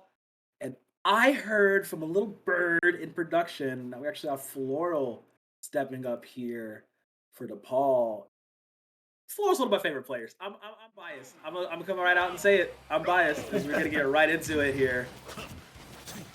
Yeah, Floral, one of the more interesting kind of stories of DePaul rocking the Sephiroth this time around, I believe. And it's interesting because Floral, one of the more interesting stories because of their kind of character selection is right now in a bit of a combo there from Crisis on the Rockin' the Fox today. Also a kind of a different character for them. But Floral, they've been the master of the sorties, but not all Not the same. Yeah, right. They started off with Roy, which you think, okay, we've seen some Roy, but then they went Cloud. They were mostly last fall split in the Shulk phase, and we saw a little bit of Sora and Pyramithra. Now the Sephiroth. So, just like every sortie under the moon except for the Fire Emblem characters. Right. And then it's like they got a sword, awesome. Not for Fire Emblem, awesome. Let's do it. And making it work so far, but Crisis will actually play first stock here. Got really high up though. He's sitting at 135, so honestly, Floor could just get a nice little flick and just do massive amounts of damage. You saw him sword up. Oh god, he's looking for it. But we do see that Crisis is gonna play as much rush down as possible, missing with the dash attacks, manages to dodge the vertical, just tilting it a little bit to the side there, baiting out the reflect. Very nice spacing. He's reading him like a book. What is this? Man's got the download. Ooh. Yeah, we haven't seen this from Crisis in a long minute, as forward tilt will end up just taking that stock, but Fox always a threat of a character, right? It feels like across every game, this character just always finds ways to make combos happen and do a lot of damage. But approaching from the sky to get the down air, they wanted the follow up of the up smash, but just barely out of reach. Yeah, no follow up gonna happen there. Good reset in the way, gets the grab forward throw, gonna be off. Okay, went for the tech chase, but not gonna work. But as soon as he gets back on stage, Crisis with the quick draw, gonna claim another stock. Looking really good right now for Niagara. The speed of this character, and Crisis is just abusing that pace. The aerial game, they just continue to kind of weave in and around the hitboxes that Floral wants to throw out, and because of that, they're at a huge kind of disadvantage right now. Fox is relatively light, but it's still going to take quite a few hits for them to really be at that kind of true kill percentage, you'd think. Even here, they get them off stage for a little bit. Now they get poked, but now the dash attack, this is starting to get into that threat zone, right? The dangerous percentage is here, but, they got the nair, but they couldn't get the follow-up. Dash attack didn't quite connect on it. Maybe a nair. The nair of Sephiroth beats it out. Just barely beating it out. The One-Wing Angel has been popped around 60. It's like, all right, I guess. Ooh, great shield on the run-up right there. Very good anticipation for Floral, my boy, jumping in there. Both of them sitting at that high percent, 99 to 108. Literally, this is the anything can happen percent for both of these characters. So they can both kill from this percent. They both be killed from this percent. It's just, what do they go? Ooh, that was a very ambitious offstage attempt for that dash attack. Let's see how well they can combat this. Just playing the edge guard game. You know what an edge guard against a Sephiroth? You see that sword? You see Masamune? As he does manage to get a strong hit in. Brings it down to 1-1. He's on his last though, the 108 on your last stock up against a Fox. Honestly, that's a scary situation that I've been in multiple times over. Let's see how well he can confirm this.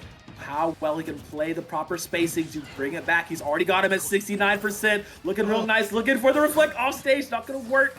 Has to up B to get back to stage. You do see Crisis anticipating something, reflecting the wrong way. Ooh, jumping out of shield. Very scary, very dicey. Tries to meet him in the air. Looking for a meeting of the minds. Neutral will land. Poke back down. Shield. Get something very ambitious. Got the shield throw. Back there as well. Ooh, no dash attack gonna happen there. This is so scary, Soy. It's so dangerous. And oh no! He hits it. Perfect timing. My goodness. Floral making him work for it, making him sweat for a hot second.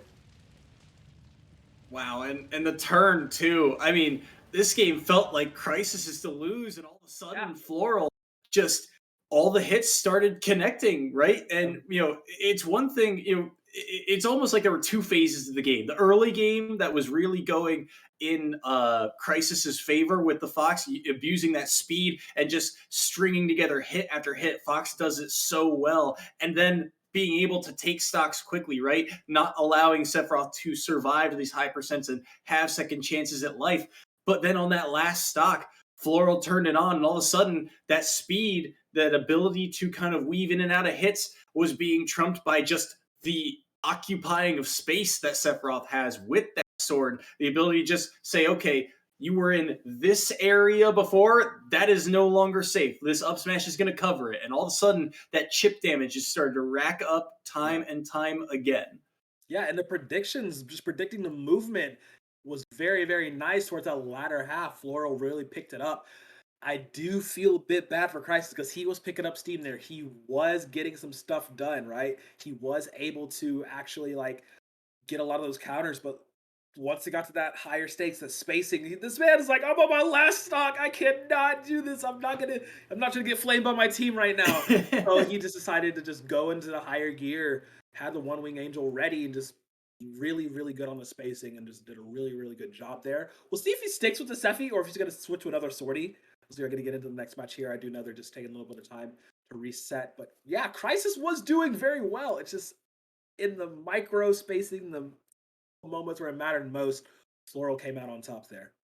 And it's also kind of worth noting that Fox is not one of the staple characters of Crisis that we've seen in the past. He's got a whole palette full of characters that he's gone through, but none of them are quite like Fox. And it's the one that I think, honestly, from what I've seen so far at least, looks like his best option because of the way that he's able to take stocks. But the forward tilt there going to be able to take that first stock, unfortunately. But this is kind of the struggle now for Crisis. Down a stock here, but has that has your opponent at a high percent. Fox does have plenty of kill options, and just run up smash is going to do the trick. When in doubt, pull the trigger on it. Oh my goodness, Crisis, my boy. Woo, making it work, bringing it to a more even state. And as they are jumping right into this game number 2, he is marked now. Let's see what else he can pull through on this. Great timing on the reflect from him to not get afflicted by that burn. Managing to turn it into his favor. Let's see how well he can convert this. Okay, I'm gonna hit. We'll get just tagged a little bit by that on stage of feet. So, tilt is there. Jump in is there. Looking for the aerials. Very good shield. But yeah, this is where we talk about the spacing game, the playing both sides of the stage, going wall to wall. That Floral does so well. The anticipation. Oh no! Ooh! Up B directed a little too low there. Will cost him a stock, and might have almost happened there again if he didn't tag that clip into the stage. Price is now sitting at 129, has a stock lead. Let's see how much he can do with this before he gets taken out. 142. Oh, up air trading with down air there. But surviving was Crisis in that moment. Dash attack still not going to land. But here's the combo. Look at this, the down tilt into the forward air there. And now potentially the juggle game catches the landing as well. Look at Crisis cook right now. 82% forward air is going to knock him away momentarily. Does Floral have it in him to take the stock? Yes, he does. Forward tilt will do the trick. And this is looking eerily similar to game number 1. Game. I'm having deja vu, Soy. I've seen this before. Let's see if we can have a different ending to this chapter this time, though. They are playing both off stage very heavily. Side B has been used. Okay, we'll be managing to get back on the stage. Floral in a very high pressure situation.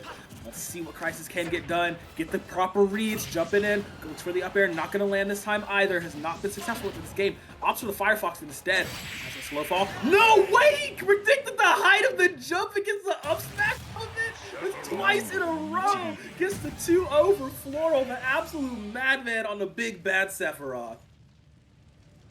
Oh, your heart breaks for Crisis in that moment, but at the end of the day, Floral is clutch.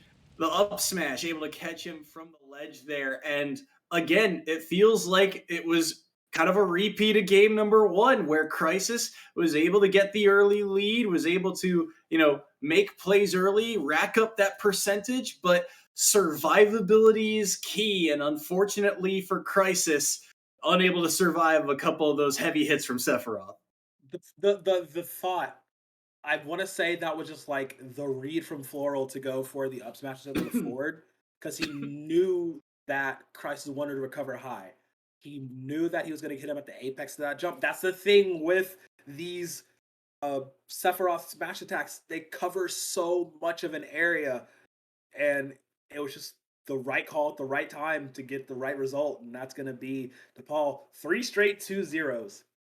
That's Niagara, my heart hurts for you, especially Crisis trying his best to get something for the team. Not quite going to work out in the end. That being said, we're going to take a tiny little break before our last little match in this series. So we'll be right back here in a moment, okay?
Right, we're gonna get right into this game, the last match up here for this series between Niagara and DePaul, and it's Redsaw and Icona. Redsaw and Icona on the classic Young Link. They're tried and true, and one that's been very successful in their time in the EGFC, going up against Redsaw's Bowser. And on paper, this matchup is real rough for Redsaw, but Yeah. Redsaw, no stranger to these tough matchups, and they were the ones who got the victory in that St. John's match, so we'll see if they can do something here and get points on the board for the Purple Eagles. Yeah, I mean, he was fighting real valiantly in that last time we did see him, but this is Icona. This is the king of just absolutely staying in your face and doing as much damage as possible. Perfect read on the boomerang, get chased into the down air. See this bomb text can happen here. Good shielding out of that, but once again, it's always aiming high. He knows they're going to jump out of shield. He knows to hit that high angle. Just knows how to get the proper reads here.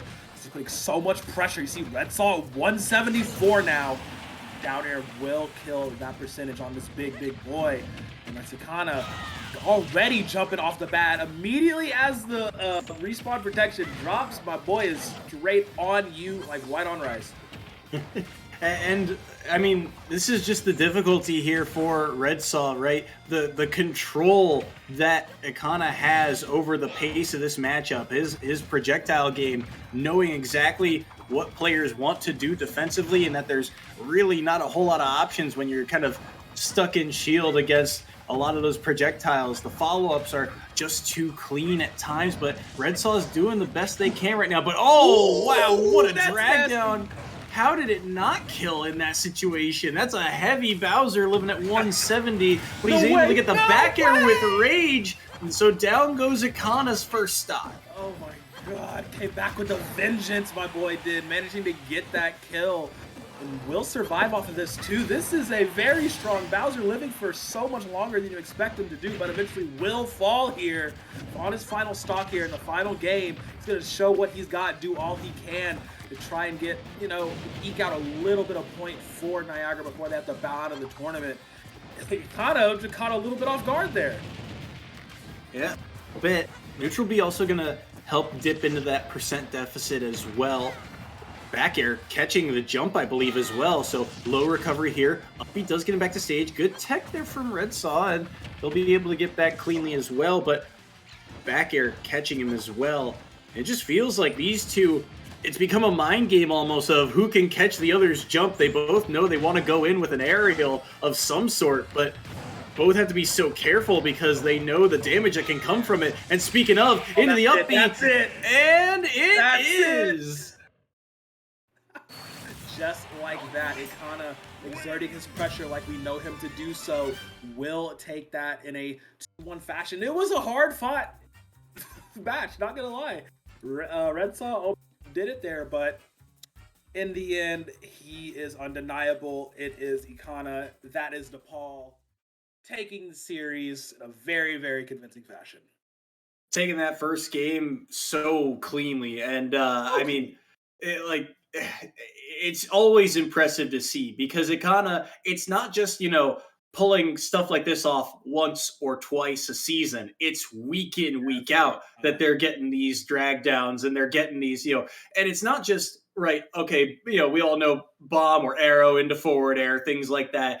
It's the full string. They are walking you across the stage through the air, and that's because that's the game Ikana plays. That's the way they want to play this game. It looks so stylish and so clean, and they're able to take the stock from it. Red Saw did a good job, though, of really keeping it close. Again, kind of that battle in the sky of, you know, who's going to land their aerial first, who's going to beat the opponent to that jump spot in the air. And Red Saw was able to catch it a couple times. Yoshi's story, not a stage we typically see all that often, but I think it's a kind of a comfort pick here for Red Saw too. It's definitely a comfort encounter as well. Like, he wants to be as up close as personal as he possibly can to Ikana, just so we can, you know, get closer, get these confirms, get these grabs, get these side Bs going a lot more. As you see, he's already 2 for 2. I'm just gonna get some flamethrower going down. But yeah, you don't see it too often, but when you do, I notice it's a lot of like these grappler boozer, like heavier characters that want to get in close, right? This is more so their stage to be able to, you know, wreak a little bit of havoc, but he's kind of taking the brunt of it right now. He ain't looking too good.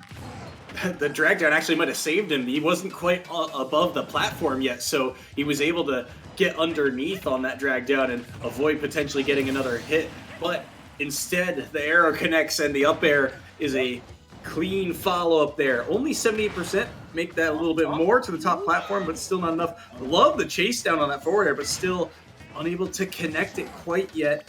And it just feels like you got to work so much harder if you're Red Saw in this matchup to find a way to take a stock here. Even there, Neutral B's just going to do more damage, but they do get the down tilt there, catching him hanging on the ledge.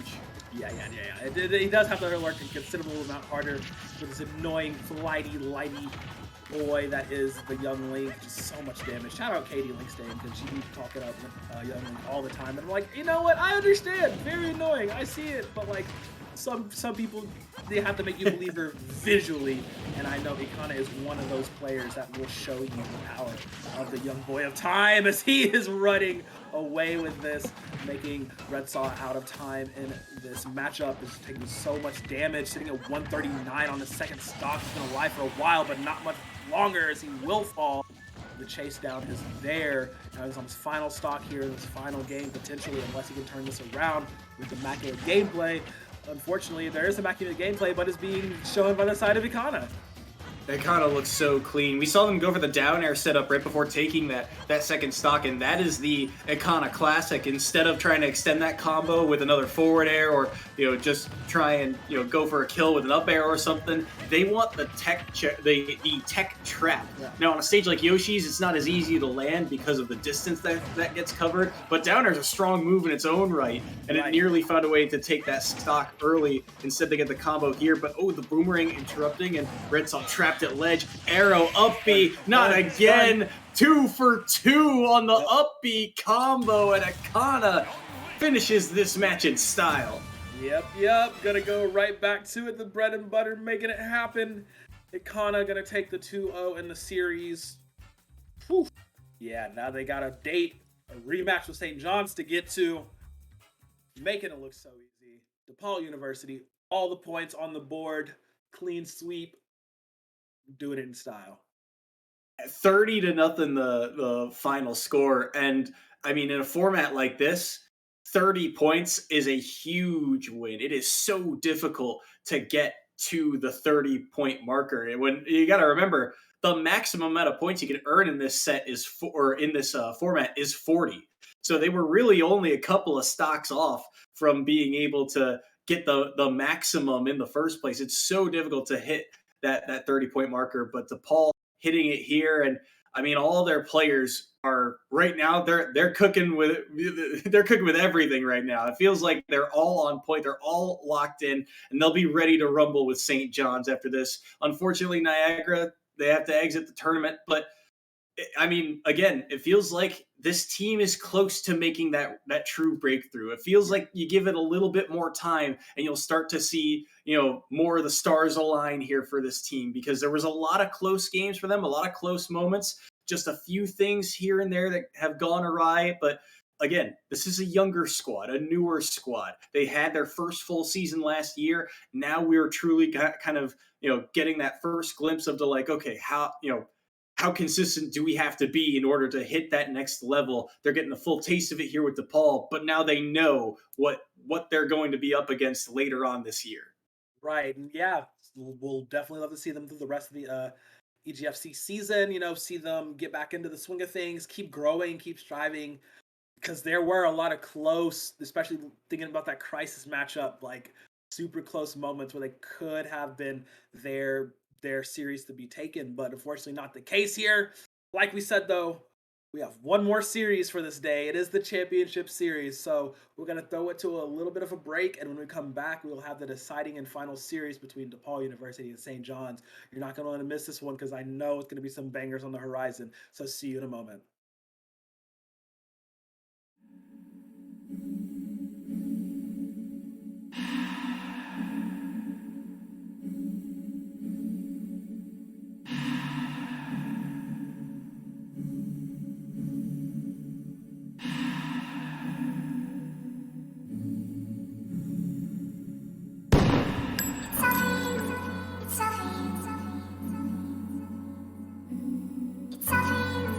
It's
Welcome back, everybody, to the Vincentian Cup. We're at the grand finals, Soy, my boy. We doing it. We're here.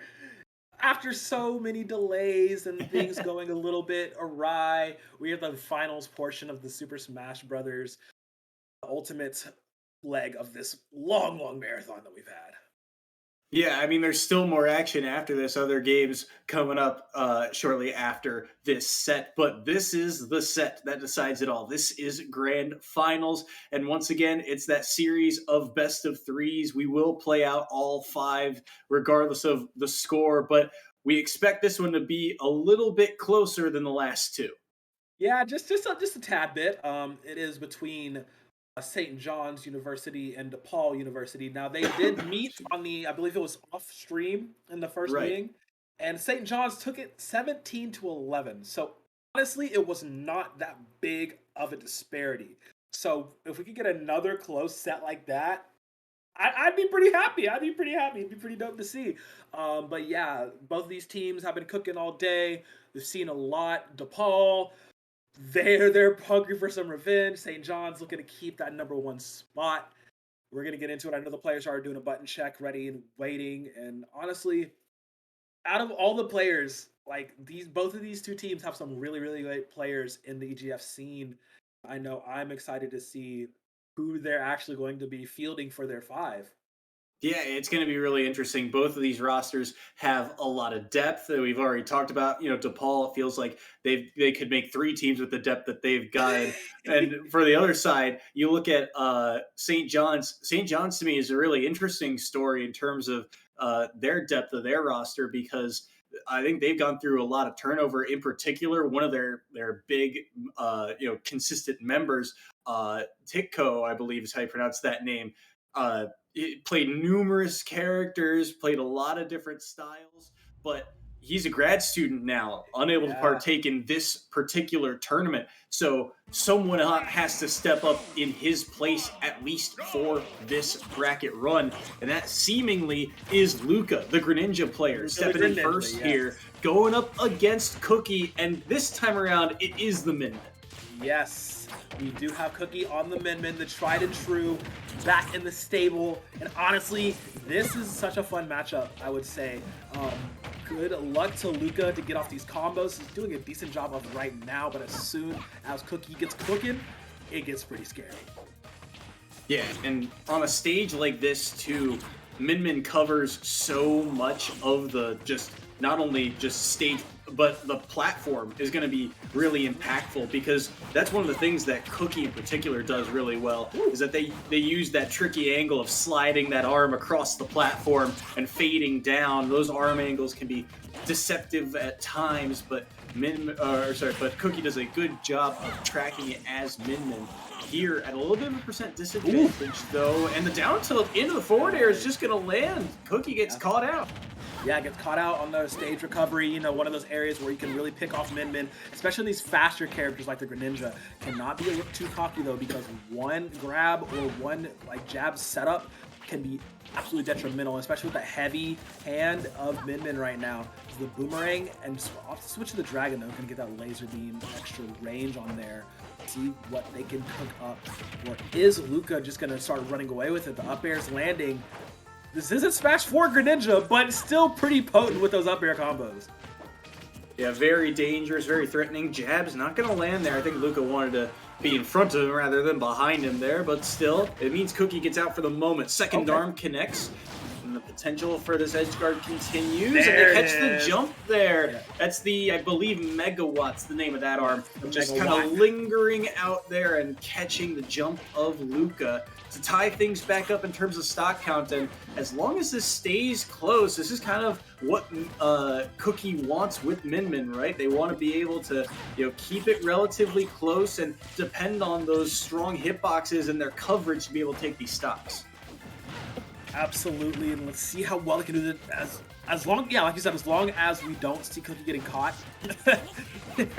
There's the cookie jar joke in there somewhere for Luca, but I just can't quite land it right now. But it's definitely the name of the game here. Luca playing a lot of dodging, just running around, baiting out waiting for the animations for Cookie's attacks to go before Greninja actually counters.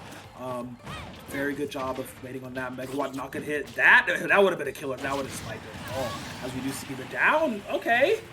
All right. There we go.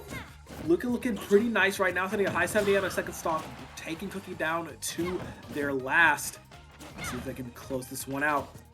I'm really shocked that that forward smash was able to come out in the first place, right? There's a little bit of charge up to it. You know, you'd think Cookie would get something out defensively in time, but he just gets caught, and all of a sudden, Cookie's on their last stock here at 42%, but they've got stage control, and getting back down here for Greninja could be difficult. Maybe they're able to weave around both arms there. Just no fear, no defensive option thrown out, no attacks, no nothing. They're able to get back, and now the juggle game really coming through here for Luca, just continuing with these up throws no matter what, even if he doesn't get the follow-up. But he will get up smash that time around. So last stock apiece, drag down. Oh, but he gets the rapid jab instead. He's not too worried about it, I don't think. Sitting at 94% to a 0%. My man is cool, calm, and collected with that beautiful amphibian going in. Let's see what he can get done. Notice he hasn't used a single counter or substitution at all this game, which is really interesting to see, because he would have tried to do one of those baits going in, but he does not seem to need to use it at all. As we do see here, Luca putting the pressure on the Cookie here in game number 1 of this Smash Brothers Ultimate Finals. If he can close it out, or is this going to be the Miracle Cookie run through to get back on top to claim this game number 1 in his favor? Been playing on the back foot all game. Dash attack just barely doesn't connect. Comes out a little hiccup of a frame too late. Ooh, dodges back through, slides down.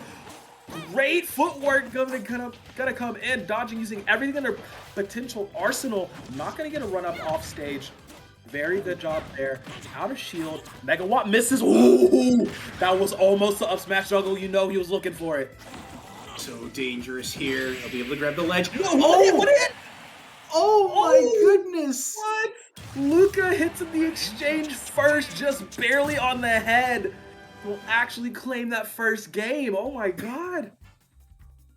I'm in shock. It looked like the up smash connected. You thought surely, because of that forward air, Right. you know, the spacing of it looked maybe just a little off, but actually it was the spacing of the up smash in that moment. That was pixels and seconds decided that match. That was crazy close between these two, and that's just game 1. That's game 1. Yeah, that's game 1 of the first set.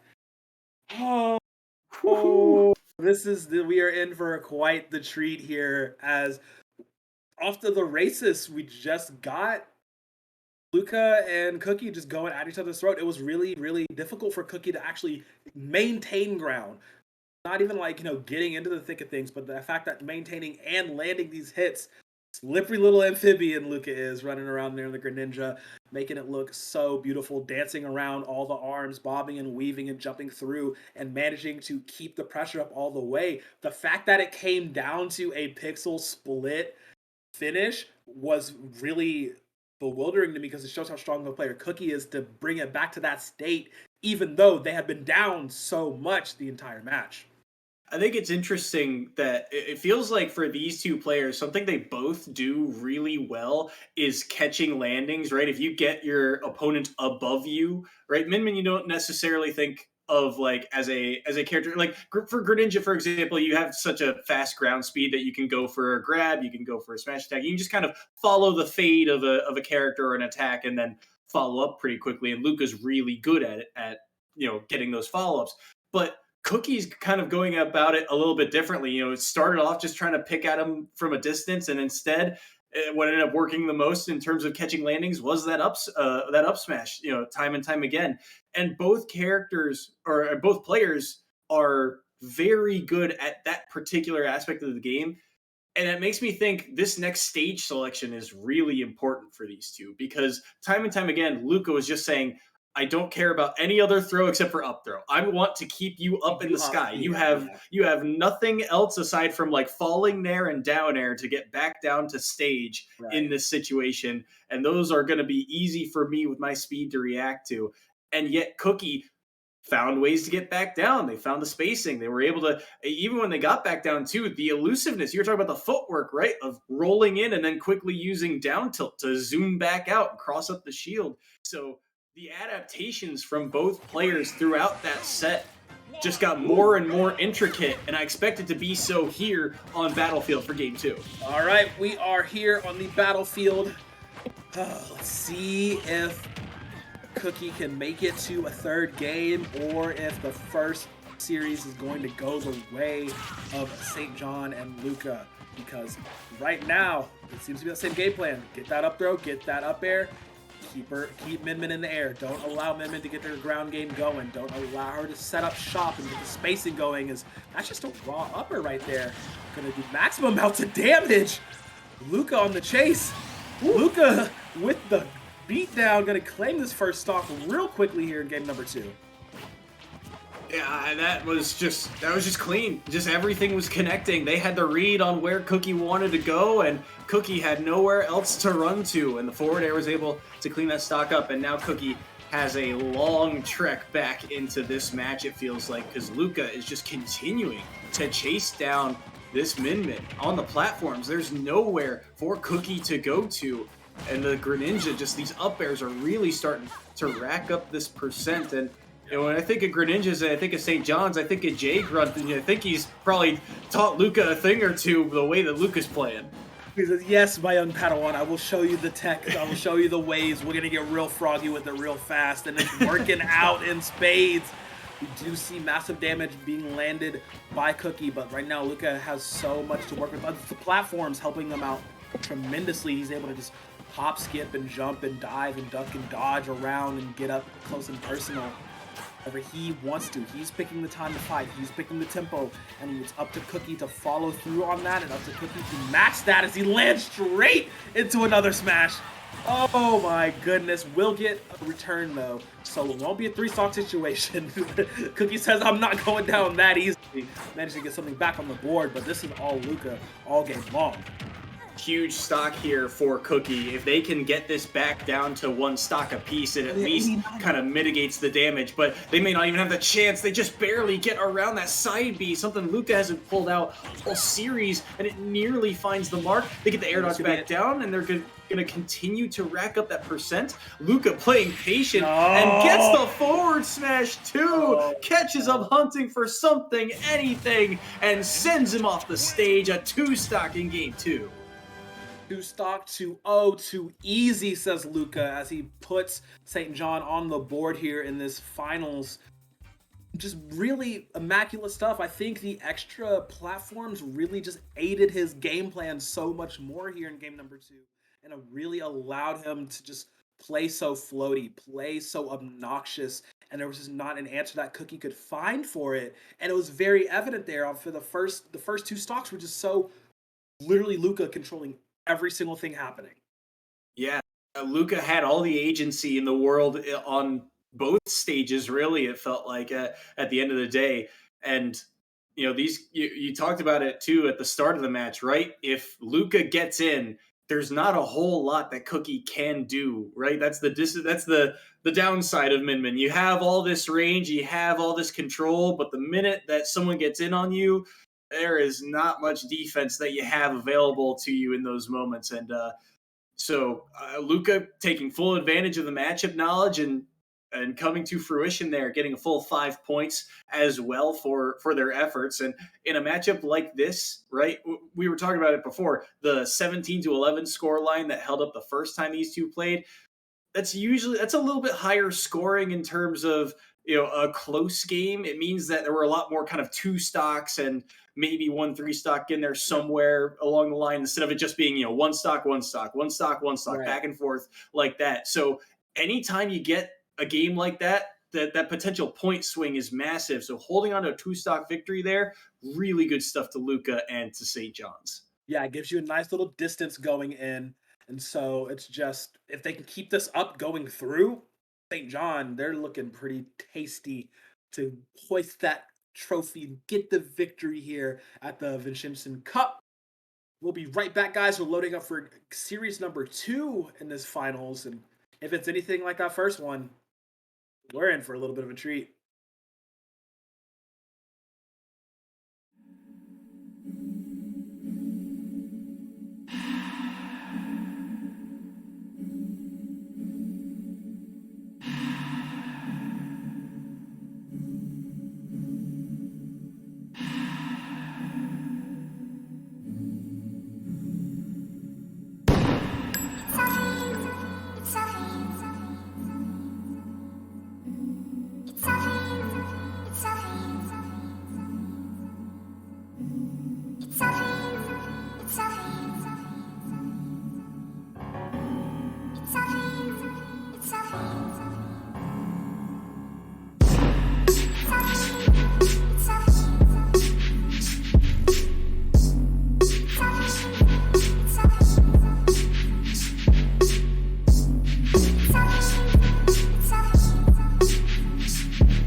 Welcome back, everybody. We're going to jump right into this next matchup between DePaul and St. John, and this is going to be pretty fun. We found out the players that were starting. It's Wolf Data and Mr. Saturn.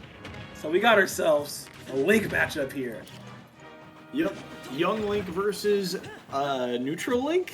Normal Link? I'm not sure what else to call other than Link. And yeah, Mr. Saturn going to be rocking the Young Link like he was earlier today. Wolf Data rocking Link as per usual. Hasn't really switched off of him for any purpose either, but you'd think that Young Link would have the advantage with the speed that they've got, but the power that this Link will pack could be really devastating to Young Link.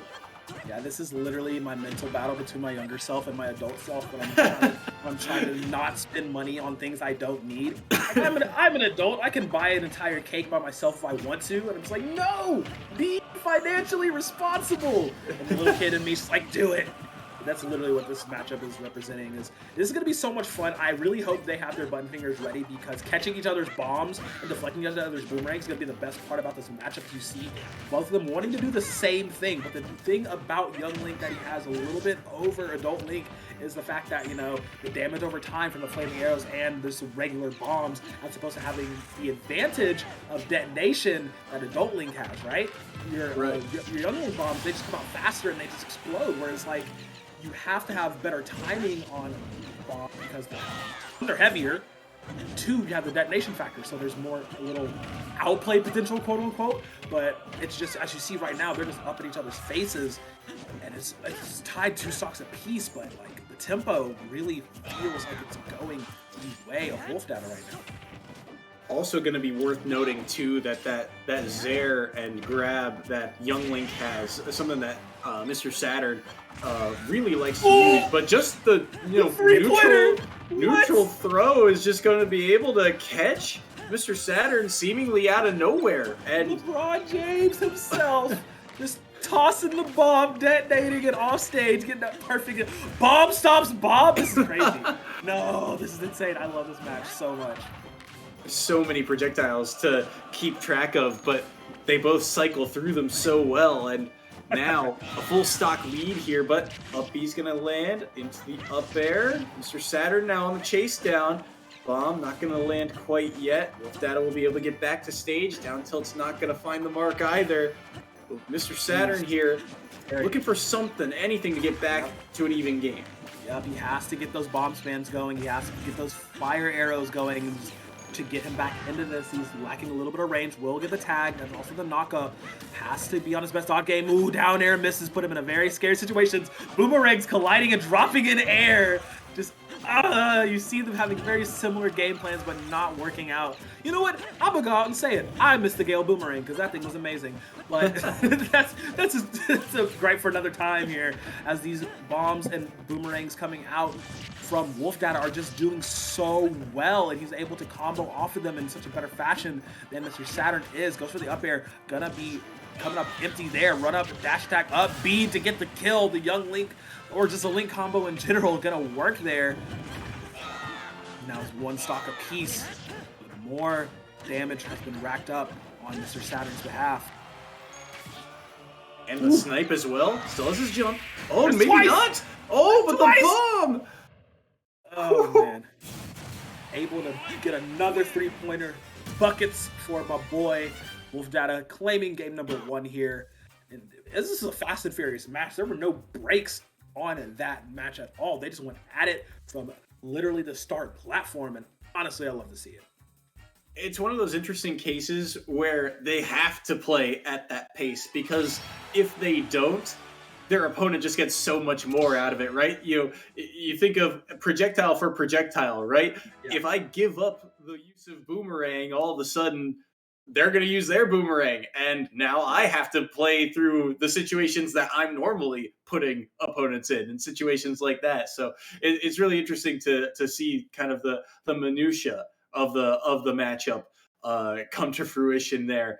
Wolf Data able to take game 1, and Wolf Data, I think, again, just doing a lot of, it's one of those cases where obviously they play very similarly, but I think Wolf Data just getting a little bit more out of the combo game and openings that they're able to find. Obviously, Young Link with that speed and ability to follow up is always a threat, but it felt like Mr. Saturn kind of lacked that kill power at the end of the day. The fact that Link hits a little bit heavier means you're able to, keep up in terms of that race for percentage and kill Young Link a little bit earlier. But also the edge guard game was so clean. I mean, 2 for 2 on the bomb snipes. That's beautiful. He just sent them. He just like, oh my goodness, that was so good to see. But yeah, like you said, it is a little bit harder for Young Link to get the kill confirms on to Adult Link because Adult Link's coded as a heavier character, like just in every way, like flight speed, knockback, strikes. He's just coded as a heavier character. So therefore, yeah, they have basically the same moveset and basically the same arsenal to play with, but you're going to take a little bit more. It takes a little bit more from Young Link to actually take out the Adult Link. I mean, I guess as it canonically should. I mean, in the universe that makes sense, I suppose. But it's just there's a little bit more work that Mr. Saturn has to put in if he wants to try and reclaim this and get more points back on the board for St. John's. Yeah, it's going to be interesting to see where we head to from here, right? Because now you have that potential for stage counter pick, although in a matchup like this, I'm not sure it's really going to help all that much. So, it almost comes down to comfort. Do you run it back? Maybe you want something like Final Destination, because the one thing that was kind of working for Mr. Saturn in that game was the fact that they could space out a little bit more with their speed and use things like the Zaire to potentially get in. We only really saw it once, but helped create an opening, helped them get to that down tilt combo that they were able to land. They need to land more of these drag downs, and that's going to be hard to do because of the kind of range that that Wolf Data has with the Link Sword. Yeah, and we're going to go here. Oh, we're in a little town. I love it. We're just gonna see how well they can do off of here. I mean, this is interesting because like the platforms don't really lend themselves to helping both of them, but at the same time, they will use them significantly. So like you eliminate the platforms, like in this part of the stage, and now you're literally just throwing stuff at each other. Like this is literally the biggest game of dodgeball with swords ever. So far, Wolf Data coming out on top of it, but maybe they are able to get back to stage here and do something. Fire arrow lands, but oh no, the up B missed, and it's an easy follow-up for Wolf Data. That's a little sad to see. You hate to see it happen, especially in a finals like this. And the Wolf Data, he's like, whatever. No homie socks here, bro. We fighting. So he's gonna keep on pushing forward and just, capitalize on the mistakes. With the charge of the shield. Staying just out of range of the farthest throw of the bomb. Very nice there. With the tag up there. I'm trying to keep track of who's boomerang and who's bombs with who. They're literally just going every single which way. But, see it. Minimal swordplay. It's all projectiles. I love it. He does get up and personal. What traded there? Okay. That was a funky trade. Up smash traded with, I think it was down tilt or something from Young Link. Just kind of a weird interaction because that up smash does have a little bit of a scoop to it, but you'd think with a crouching Young Link you might be able to sneak underneath it. But if it traded, it shows you how much range that move has. Yeah, absolutely. Let's see, tries to go for run up grab, not going to work there. Over there, okay. This is the same move. It hits with a little less potency though. Going for something off stage. Oh, he bounced the shield, bounced the bomb off the shield to grab it in midair. No, that's so crazy. Goes with a double up air to chase and get the kill. Oh, Wolf Data, he smells victory on the horizon. Gonna try and make this a little bit quicker. Has the bomb planted. Gonna boomerang the bomb, catch it through, play through that neutral, run up shield. Okay. So many tricks of the trade to work with. He's at 136 right now, and even still, Mr. Saturn's not trying to go for any rush dash attack kills or any sort of like run up F smash or F tilt or none of that. Trading bombs, like that's too big for you, boy. Put that down. They are just trying to play with each other. The mind games, all of the mind games being played right now. Back roll to center stage. Gonna knock the bomb detonate. Great shield here. Down air from Mr. Saturn will finally get a stock in his favor, but wow, this has been pretty crazy. Yeah, I mean, Wolf Data, I mean, just dropping their first stock, and we're already well into this second game between these two. But I feel like Wolf Data is just playing with a certain confidence. You don't see double up airs from Link unless they're playing confident. And here, they're going to punish with their own up B, quick out of shield option, just going to take the damage and walk away, go back to the neutral state, which honestly, Wolf Data has been winning more frequently than not. The fact that that bomb can kind of fight through a projectile even or bounce off and still be a lingering threat just makes, I think, Mr. Saturn freeze for an extra half a second, and that's all they really need to find a new opening. Up B's going to knock them back for the moment, but this is a huge stock for Mr. Saturn. They need something here to get back on the board and keep this within arm's reach. Back throws a bomb. Looking for it. Okay. Bomb did a sway bomb, but wait, did that not work out? Okay. Ooh, I thought that would have killed him right there. I thought that just knocked him a little bit too far for Up B's reach, but he stays alive, just being pixeled outside of the reach of that on-stage Up B. Blocks the arrow with the boomerang. Will get tagged by the standing up smash. Looking for more. Very scary situation, but in the end, your adult self will prevail, and that is Wolf Data taking a 2-0 here in match number 2. Wolf Data played fantastic there with solid control there in game number 2 and able to take this set over Mr. Saturn. I'm not sure how that down smash hit, though. That looked a little funky. Looked a little off. Looked a little funky, but, you know, we take those here at Grand Finals. This is about getting the W at the end of the day, and you know DePaul, they want the run back. They want the W here at the Vincentian Cup. But, I mean, this was, again, a battle of two very similar characters, but Wolf Data coming out on top here in more cases than not. The lingering threat of the bomb and just the follow-ups too, right? You think when I think of Young Link, I think of Akana because of the follow-ups that they're able to get, but Mr. Saturn not able to get the same kind of maximization, or they're just not able to get as many hits onto Wolf Data in this series. Couldn't get the drag downs really. It was a lot of kind of just boomerang or just bomb connecting, a lot more of one and done rather than what you saw at a Wolf Data, which was one hit, two hit, juggle attempt, and so on and so forth. Yeah, just the pressure game was just so much more in the pocket of Wolf Data here. Being able to, like I said, the bomb situation for between the links is so interesting because you're able to consciously pressure more with adult links detonation bombs than you are with just like the light bombs from Young Link. You know, you're able to actually play off of that. You did see how like he was bouncing it off boomerangs, he was bouncing it off shield, you know, like he was repositioning the bomb because it didn't detonate just yet. The fact that that bomb can tank some of the hits from Young Link really puts it in a weird situation. And like, unfortunately, Young Link was not able to build up the rapid amount of damage that Young Links need to do before they can get those kills at those higher percents. You know, if you're not landing all that firepower, you're not able to get those kills in. And it was very evidently shown here. And once Wolf Data just felt confident, he's like, yeah, I can do this. I can do this. He just went straight in for it and got himself a 2-0. Well, with that being said now, 2-0 in game 1 for St. John. 2-0 in game 2 for DePaul. Who's to say what's going to happen next? You'll have to stay tuned and find out as we're going to go into game 3 here in a moment. We're going to take a quick break, but we will be right back for more Grand Finals action. You don't want to miss this.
Welcome back. Welcome back. All right, we're going into game number 3 in this grand final series here.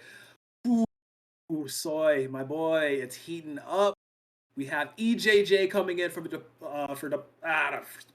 sorry, words mixed up. EJJ coming in for St. Paul. Icaro coming in from DePaul. Or EJJ coming in for St. John. Icaro coming in for DePaul. Man, words are hard. There's too many letters. Whatever, blah blah blah. We're getting into it. There's too many vowels between these two, and yeah, I mean, well, interestingly enough, we get to see our first Bayonetta of the day. You and I were talking about it. Icaro has been going mostly Steve this year, but the Bayo was the tried and true before that character came out, and seems to be rocking it here today against EJJ's Diddy Kong, which had a tough run against Red Saw on their match earlier, but we'll see if they can do something here against Icaro, one of the longer-standing veterans of the scene in DePaul. Yeah, for sure, man. There's lots of tenure, lots of battles won under his belt. See if we can get any more here as he will the first blood going the way of EJJ on the Diddy, not the donkey. making it known why he is good on the chimp champ itself. But yeah, this is interesting to see that Icaro decided to go Bayo instead of Steve. As you know, Steve has been the plague for quite some time in the Ultimate scene. Going back to the root of the plague of the Smash 4 scene, though. Rocking it with the Bayo, but right now not doing too hot. EJJ is just monkeying around here. Yeah, and getting a lot out of it too, though, is the key here. I mean, it feels like Icaro, you think of Bayonetta, you think of the combo game, and potentially, one of those up high finishers, just being off stage or really far from it at least. But Icaro just has not been able to string much together. It's mostly one hit, two hits, and then done. Whereas EJJ just continues to chip away at the percentage and at the lead here. They just continue to find ways to connect onto the banana, and because they've got the stock lead, even here, they get the banana into the down tilt, but Icaro was able to fade off stage, and now you're in that weird territory for Icaro where Bayonetta needs to find a strong hitbox somewhere to take the stock, but it's not going to be an easy setup for it. Yeah, not at all. You just see sitting at 124, has not been able to get anything off the table, will do the double up to the side to get back to stage. Side B lands right in front. Wait, EJJ didn't take that? Oh man, that was so free. Look at the jab combo off to get the stock. Alrighty. Hey, if it works, it works. It happens, it happens. Yeah, I mean, rapid jab surprisingly good at killing, and that up smash, no surprise, it's going to kill Bayonetta, certainly on the lighter side of the cast, but here, maybe a chance for Icaro to get the edge guard, but the monkey flip gets through, but even still, now these two are just punch for punch. Look at the action, just no fear, going in, back and forth they go. Nair's going to land, maybe a follow-up here, side B. Ooh, wanted the back air there, but instead, going to go for the up B. Maybe one more, forward air. Oh, it doesn't land, good DI there. Ooh, that was close, yeah. Okay, that would then charge up smash, wow. I mean, he has a lot of ground to cover. Oh, no. A lot of ground to cover indeed. As EJJ will get the sneaky victory. Unfortunate for Icaro, slipping under the stage, falling to prey. That is Pokemon Stadium. Getting some points on the board for St. John's. I facepalmed. I went, oh no. Just like you, I was like, not like this, Icaro. I was in the middle of a play. It's like, well, forget everything I just said. He was cooking a little too much. He was really feeling it. Because, I mean, look, down a stock, you got to make plays happen, and he was getting real aggressive. And EJJ was willing to play that game. I mean, it was right once it got to be 2-1, it was punch for punch. It's just trading blows back and forth. And sometimes you got to make those plays. Sometimes you just got to find ways back into the game. And he was trying to force something and ended up going a little bit too far, unfortunately. So got a little too punch drunk on the Kool-Aid, my friend. Fortunately, just did not He zigged when he should have zagged, and he just flipped and just went straight down. Oh man, maybe this warrants a character switch. Who's to say? Maybe he wants to go ahead and stick with the Bayo, stick with his guns, but he's got to play a little bit of catch up because that was very much his game to lose. Yeah, it'll be interesting to see where he goes from here. I do think the Steve pick is certainly one to consider here for Akaro, especially because of the character matchup in itself. It feels like EJJ is going to get a whole lot more out of the band, especially if you're not using Witch Time, right? The down B is a committal move. It's one that you can afford to kind of throw out in this matchup at times because it works on the banana peel. And EJJ, I mean, that is a very banana-centric game plan for this character, right? So it feels like if you're not going to be punishing them throwing out that banana in the first place, then it's really difficult to get to those points where Bayonetta can kill. You have to land that full string combo. You have to, otherwise get them up to 150-ish% before you land something like, I don't know, rapid jab. It feels like you got to work a whole lot harder. Whereas EJJ just gets the down airs for free off stage. You know what? I think EJJ is pretty happy right now. Romans is just like, all right, sure, let's just get this going. I want to get back to sitting on the couch and watching the games because right now he's taking it to Ikaro right now, still on this Bayo, trying to make something happen. EJJ at 72%, 78 inside of Ikaro, who slips up and trips up a little bit and not playing around those bananas, trying to play keep away, create some distance, rethink, recalibrate a game plan, but against a Diddy Kong, that is extremely difficult to do. Ooh, gets the trip and the smack. Yo, that's it. Oh, yeah, EJJ is just like, all right, let's pack it up, my guy. Let's get this going. It's time to be done as he's going to start getting those combos up. Baits out the up B. That'll be a quick little tilt back air. See if Ikaro can get anything going. Aiming the wrong way with the Pistola. Witch Time on the ledge will seal the deal, managing to get at least one stock in his favor. Not on the proper timing with those Witch Times. A lot of bat withins, and playing Bayo, you have to hit the exact proper timing, or else you're just going to get bats instead of the proper Witch Time, which will not slow. You'll mitigate a little damage, but it's not what you want. You're looking to abuse the Witch Time and get the slowdowns, and it's a little tricky. They made it a little bit difficult to you. Excuse me. Yeah, it is really difficult, and right now, Ikaro certainly with good stage presence here. They've kept EJJ off stage for a while now, but you see EJJ, the second they have that opening, they know exactly where to be and exactly how to follow up, and all of the percent that they get on this stock it's like gravy on top right now. 90% here onto this Bayonetta, and there's so much that you have to worry about now if you're Ikaro. If that banana peel hits, it could lead to a down tilt up smash. It could just lead into up smash in its own right, forward smash, potentially. Just any smash attack will kill, and even if you get a grab, you got to worry about something like down air or back air, but the heels are going to connect, and it makes it one stock apiece here. We've seen stranger comebacks, but one stock is all you need in Smash. We have seen it. It has definitely happened before. Let's see what he can get done.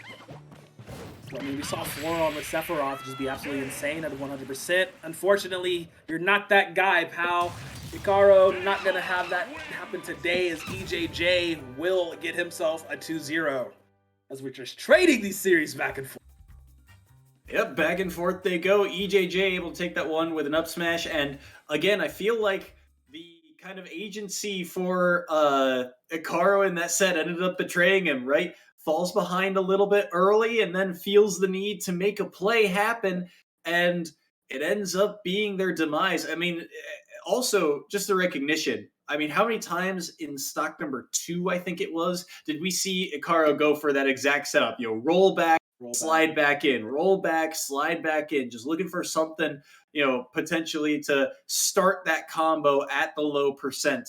And it's an easy out of shield punish for EJJ to land. Just kind of simplifying the game, essentially. Just saying, all right, now that I have the lead, you've got to come to me. You have to make a play here. And EJJ's defense was on point enough to secure the win this series.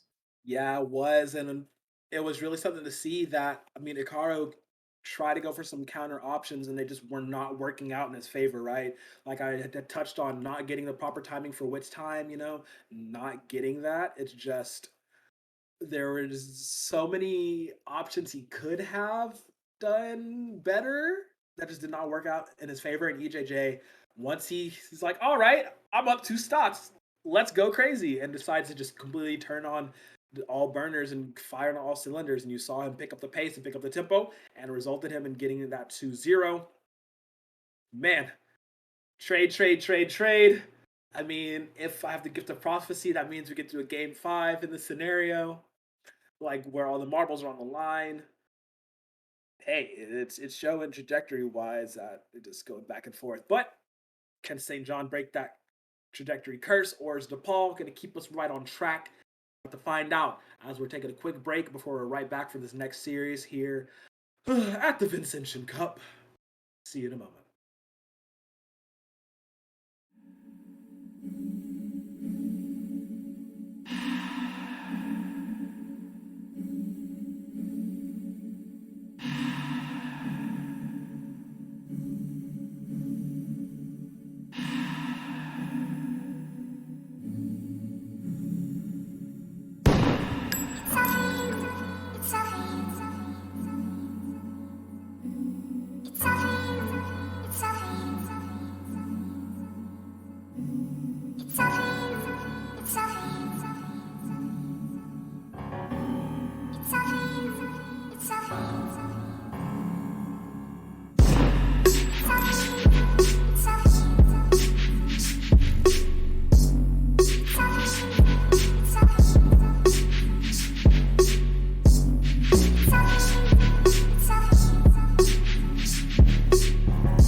Bang, bang. We're back, babes.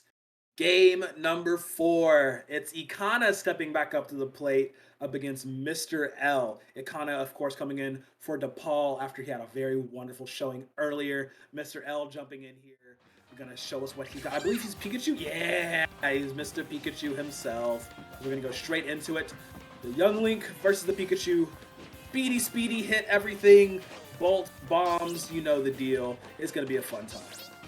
Yeah, and these are two very combo-centric players too, right? They try and get the most out of every combo that they can. As you see, that was the button check on screen. But yeah, that's the matchup that we're expecting to see. We haven't really seen these two switch off of those characters, so this is what you can expect to see for the best of 3, starting off on PS2 as per the usual. It's going to be interesting to see how these two kind of counteract each other. I think Mr. L one of the things that at least I've seen more recently from him is that he's a very adaptive player. He can kind of seemingly turn a game around on a dime out of nowhere. All he really needs is that, one or two openings, but it might take him, only say half the set to really adapt. Whereas some players, they gotta download that first full game. It feels like Mr. L quickly can pick up on some defensive tendencies. So Akana's gonna have to be really tricky here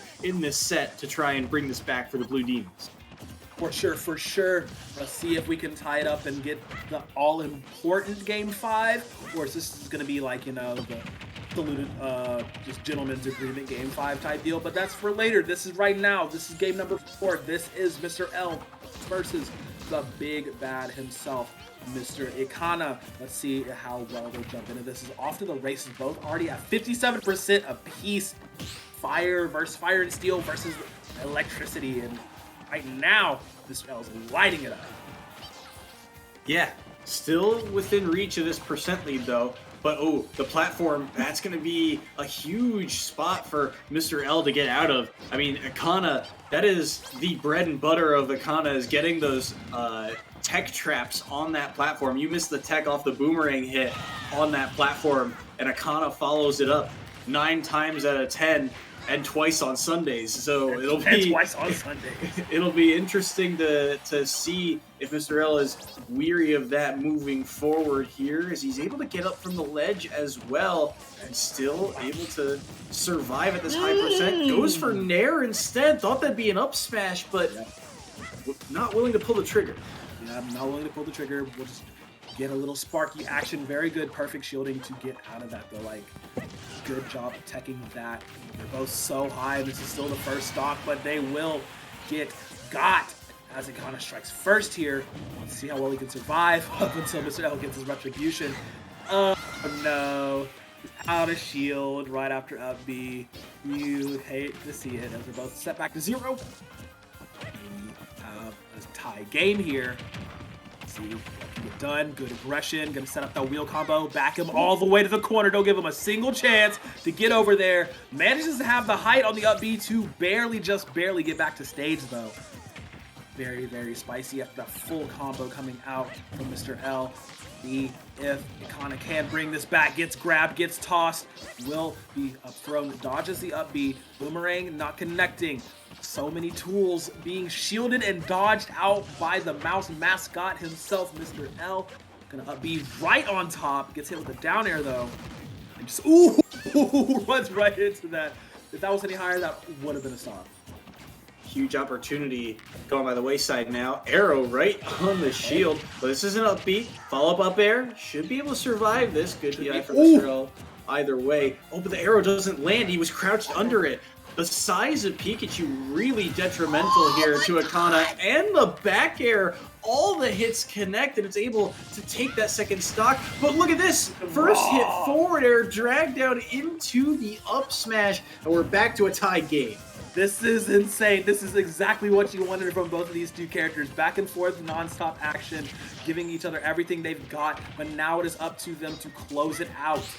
They have to get this. This is for all the points on the marbles. Oh, here's the stack. Here's the stack. It's starting again. Gets the third. Gonna follow off. Okay. Smash is there. Not gonna do, or forward air is there. Not gonna get as much damage as you want it to. Spark to grab that down. Let's see what he does. Ooh! Up B's right into the face, and now we see Akana gonna start that combo. Down air to get a lot of damage. Finish it off. Not gonna finish with the up B. Boomerang in the air to the side. Backs off just in time. Down air lands. Launching Mr. L up super high. Dodges out of the boomerang. You can feel the game about to end here. Ooh, good shield right there. Not out of the options bow, but the jumping forward air will seal the deal. Akana taking game number 1 in this frantic pace that is this series. So I was talking about how Mr. L can seemingly turn the game out of nowhere because of his quick adaptations and how smart he typically plays the game. Akana turned it up to 15 out of nowhere. My goodness, he was just everywhere. And he was not only covering options, he was covering every smart defensive option, right? Every time that Mr. L was in shield, he's thinking, okay, you're not going to roll because that wouldn't be the smart thing to do. You're going to jump because Pikachu's got so many options, and he's already there, fully committing with something like forward air. And Mr. L's just, deer in headlights, like, where do I go now?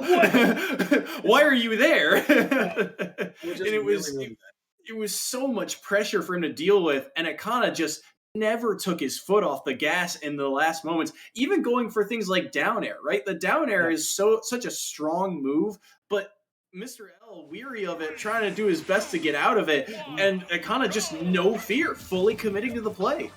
fully committing, and now we're at a stage where you really got to commit, as everything you do matters. And off the races, Mr. L's not taking that first game lightly, as he is lighting up Ikana, putting him at a nice 42, but misses both grabs there.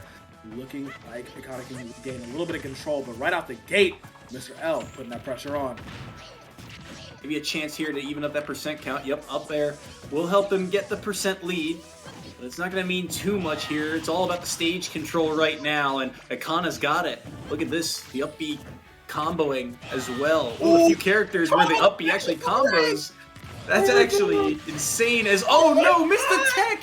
And the down air comes through. That's the tech I was talking about. Mr. L, you gotta be ready for those. That's the Ikana classic. You get the boomerang knock up into that platform, and you're usually ready to fall down and tech on the main stage, but because you're on the platform, it's a tech trap.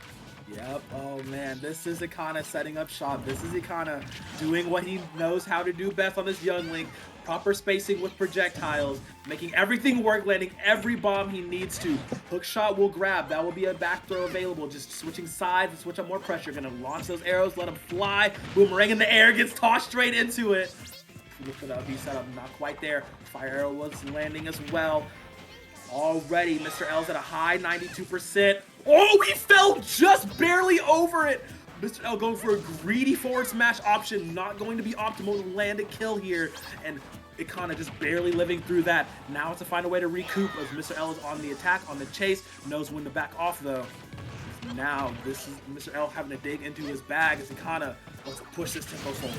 Oh, he got him again! Double down smash, 2 stocks in a row. I mean, Ikana is just committing to the plays with no fear. He's just said, I don't care that Pikachu's fast and rush down, has all these hitboxes. I am going to play my game. He does get edge guarded though. Smart play there by Mr. L to catch him on that up B with the forward air. Miss tech. I'm not sure he even had the opportunity to do so, but either way, one that Mr. L really needs to kind of get a grasp of the momentum of this game here. Mr. L needs something, anything to bring this back. Pikachu can take stocks very quickly, but Ikana has been on offense for so long. Yeah, he's a little bit on the back foot now, as you do see Mr. L dodging through all of the projectiles and landing all of this vault that he needs to. Good backdash, gets the throw, misses in the air, not gonna combo. Oh, great read with the boomerang though, managing to make it happen. Bomb not right where he wants it to be, but yeah, it's right now. Mr. L has been getting a good amount of answers in response to everything that Ikana has. As they collide in the air with double forward airs. Let's see what they can make happen. Who's going to win out on this straight up B? Right behind, going to land dash attack as well. And this is a scary situation. Kind of trying not to let control slip from its grasp. Mr. L just trying to hold on. Good DI to get out of that direction.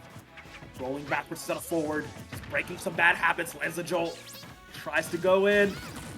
Oh, gets the whole sweep. So much damage off of that, going for offstage. Dodges the boomerang, but the spin to win is there. And now it's 1-1.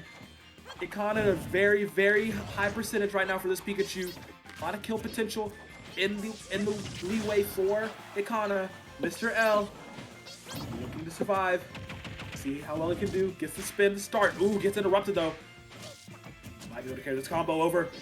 Platform. The fact that the platform was so small and the down air. No way.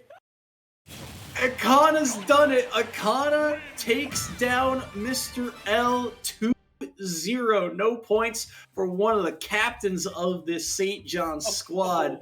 Oh and what a huge game that was. And DePaul are right back in it. Right back in it indeed. I was talking about it, the storylines. happening, everything going, Oh, wouldn't it be wonderful if we got a max game series that actually mattered, Like, wouldn't it be so good if it actually came down to game five? And now it is. Now we have the game five scenario that we had talked about and touched on, but that was such great play by Ikana. Like, able to just completely circumvent everything, flip the tempo on Mr. L. That first game, they were just trading stocks back and forth. That second game was mostly Ikana for like the entirety up towards that end, and Mr. L was playing catch up. But wow, really good job by Ikana. There were so many crazy moments throughout that set that all happened in seemingly the blink of an eye. I mean, think back to not only does Akana take the first stock, but the fading up B around Mr. L's forward smash, the mind game that was, because 9 times out of 10, players fade back to the ledge. 9 times out of 10. You're not going to hit the Pikachu. You're not going to your up B's not going to hit the Pikachu who's about to forward smash you. And you got a pretty good fast fall. You can probably there's a chance you sneak underneath it if he doesn't get the timing down on that forward smash. No one thinks, "Yep, I'm going to land directly behind the forward smashing Pikachu." That moment in itself happens just like that, and they have to react and move on from that quickly. But yeah, it kind of and the other, I think, huge moment from that series was stock number 2. The fact that Mr. L got the stock to make it a 1-1 game and 1 stock apiece. And then Mr. L got the Nair combo, and the platform being too small for him to get the full drag down of the Nair meant that the combo was done and Akana could get out a second chance at life. But that extra point does mean St. John's has the lead. Could mean for some potential tiebreaker or overtime stuff down the line. But at the end of the day, only a 1-point game really truly means that it does come down to the last best of 3. That's crazy. I love that so much. I really do. I love Smash Brothers when it's like this. Oh man. Okay, let me cool my jets just a little bit. Just calm and reset, because we have one more series to decide the winner here. We're gonna take that little bit of break. I gotta go to the bathroom. I'm gonna be real. We gotta wrap this up. So we're gonna take a quick little break. But when we get back, we'll be here for the final deciding game between DePaul and St. John's. You don't want to miss this, guys.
Welcome back, everybody. We're here. We made it. We're finally in.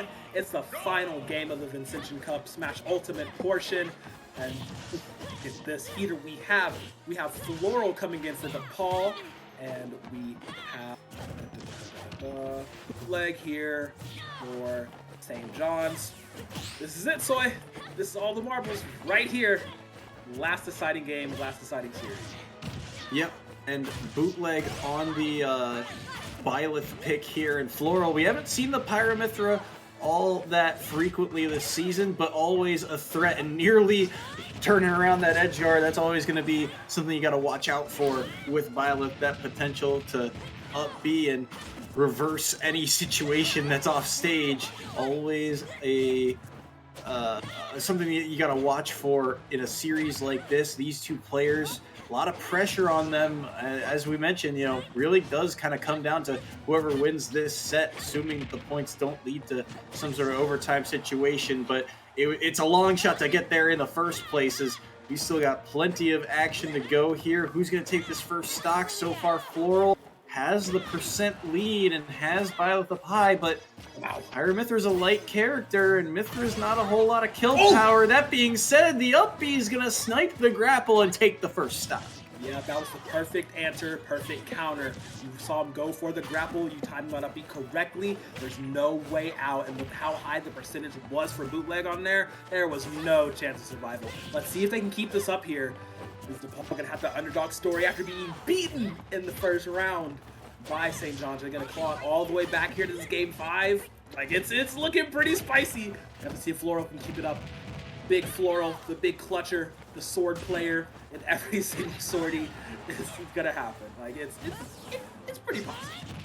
I mean, hey, we saw Floral clutch out 2 last stock situations against Crisis not so long ago. So we know they've got that clutch factor in them, and they've got the stock lead here, and they've already got Bootleg up to, wow, their last stock, I guess, is the answer. That move caught? Are you kidding me? That's absolutely ridiculous.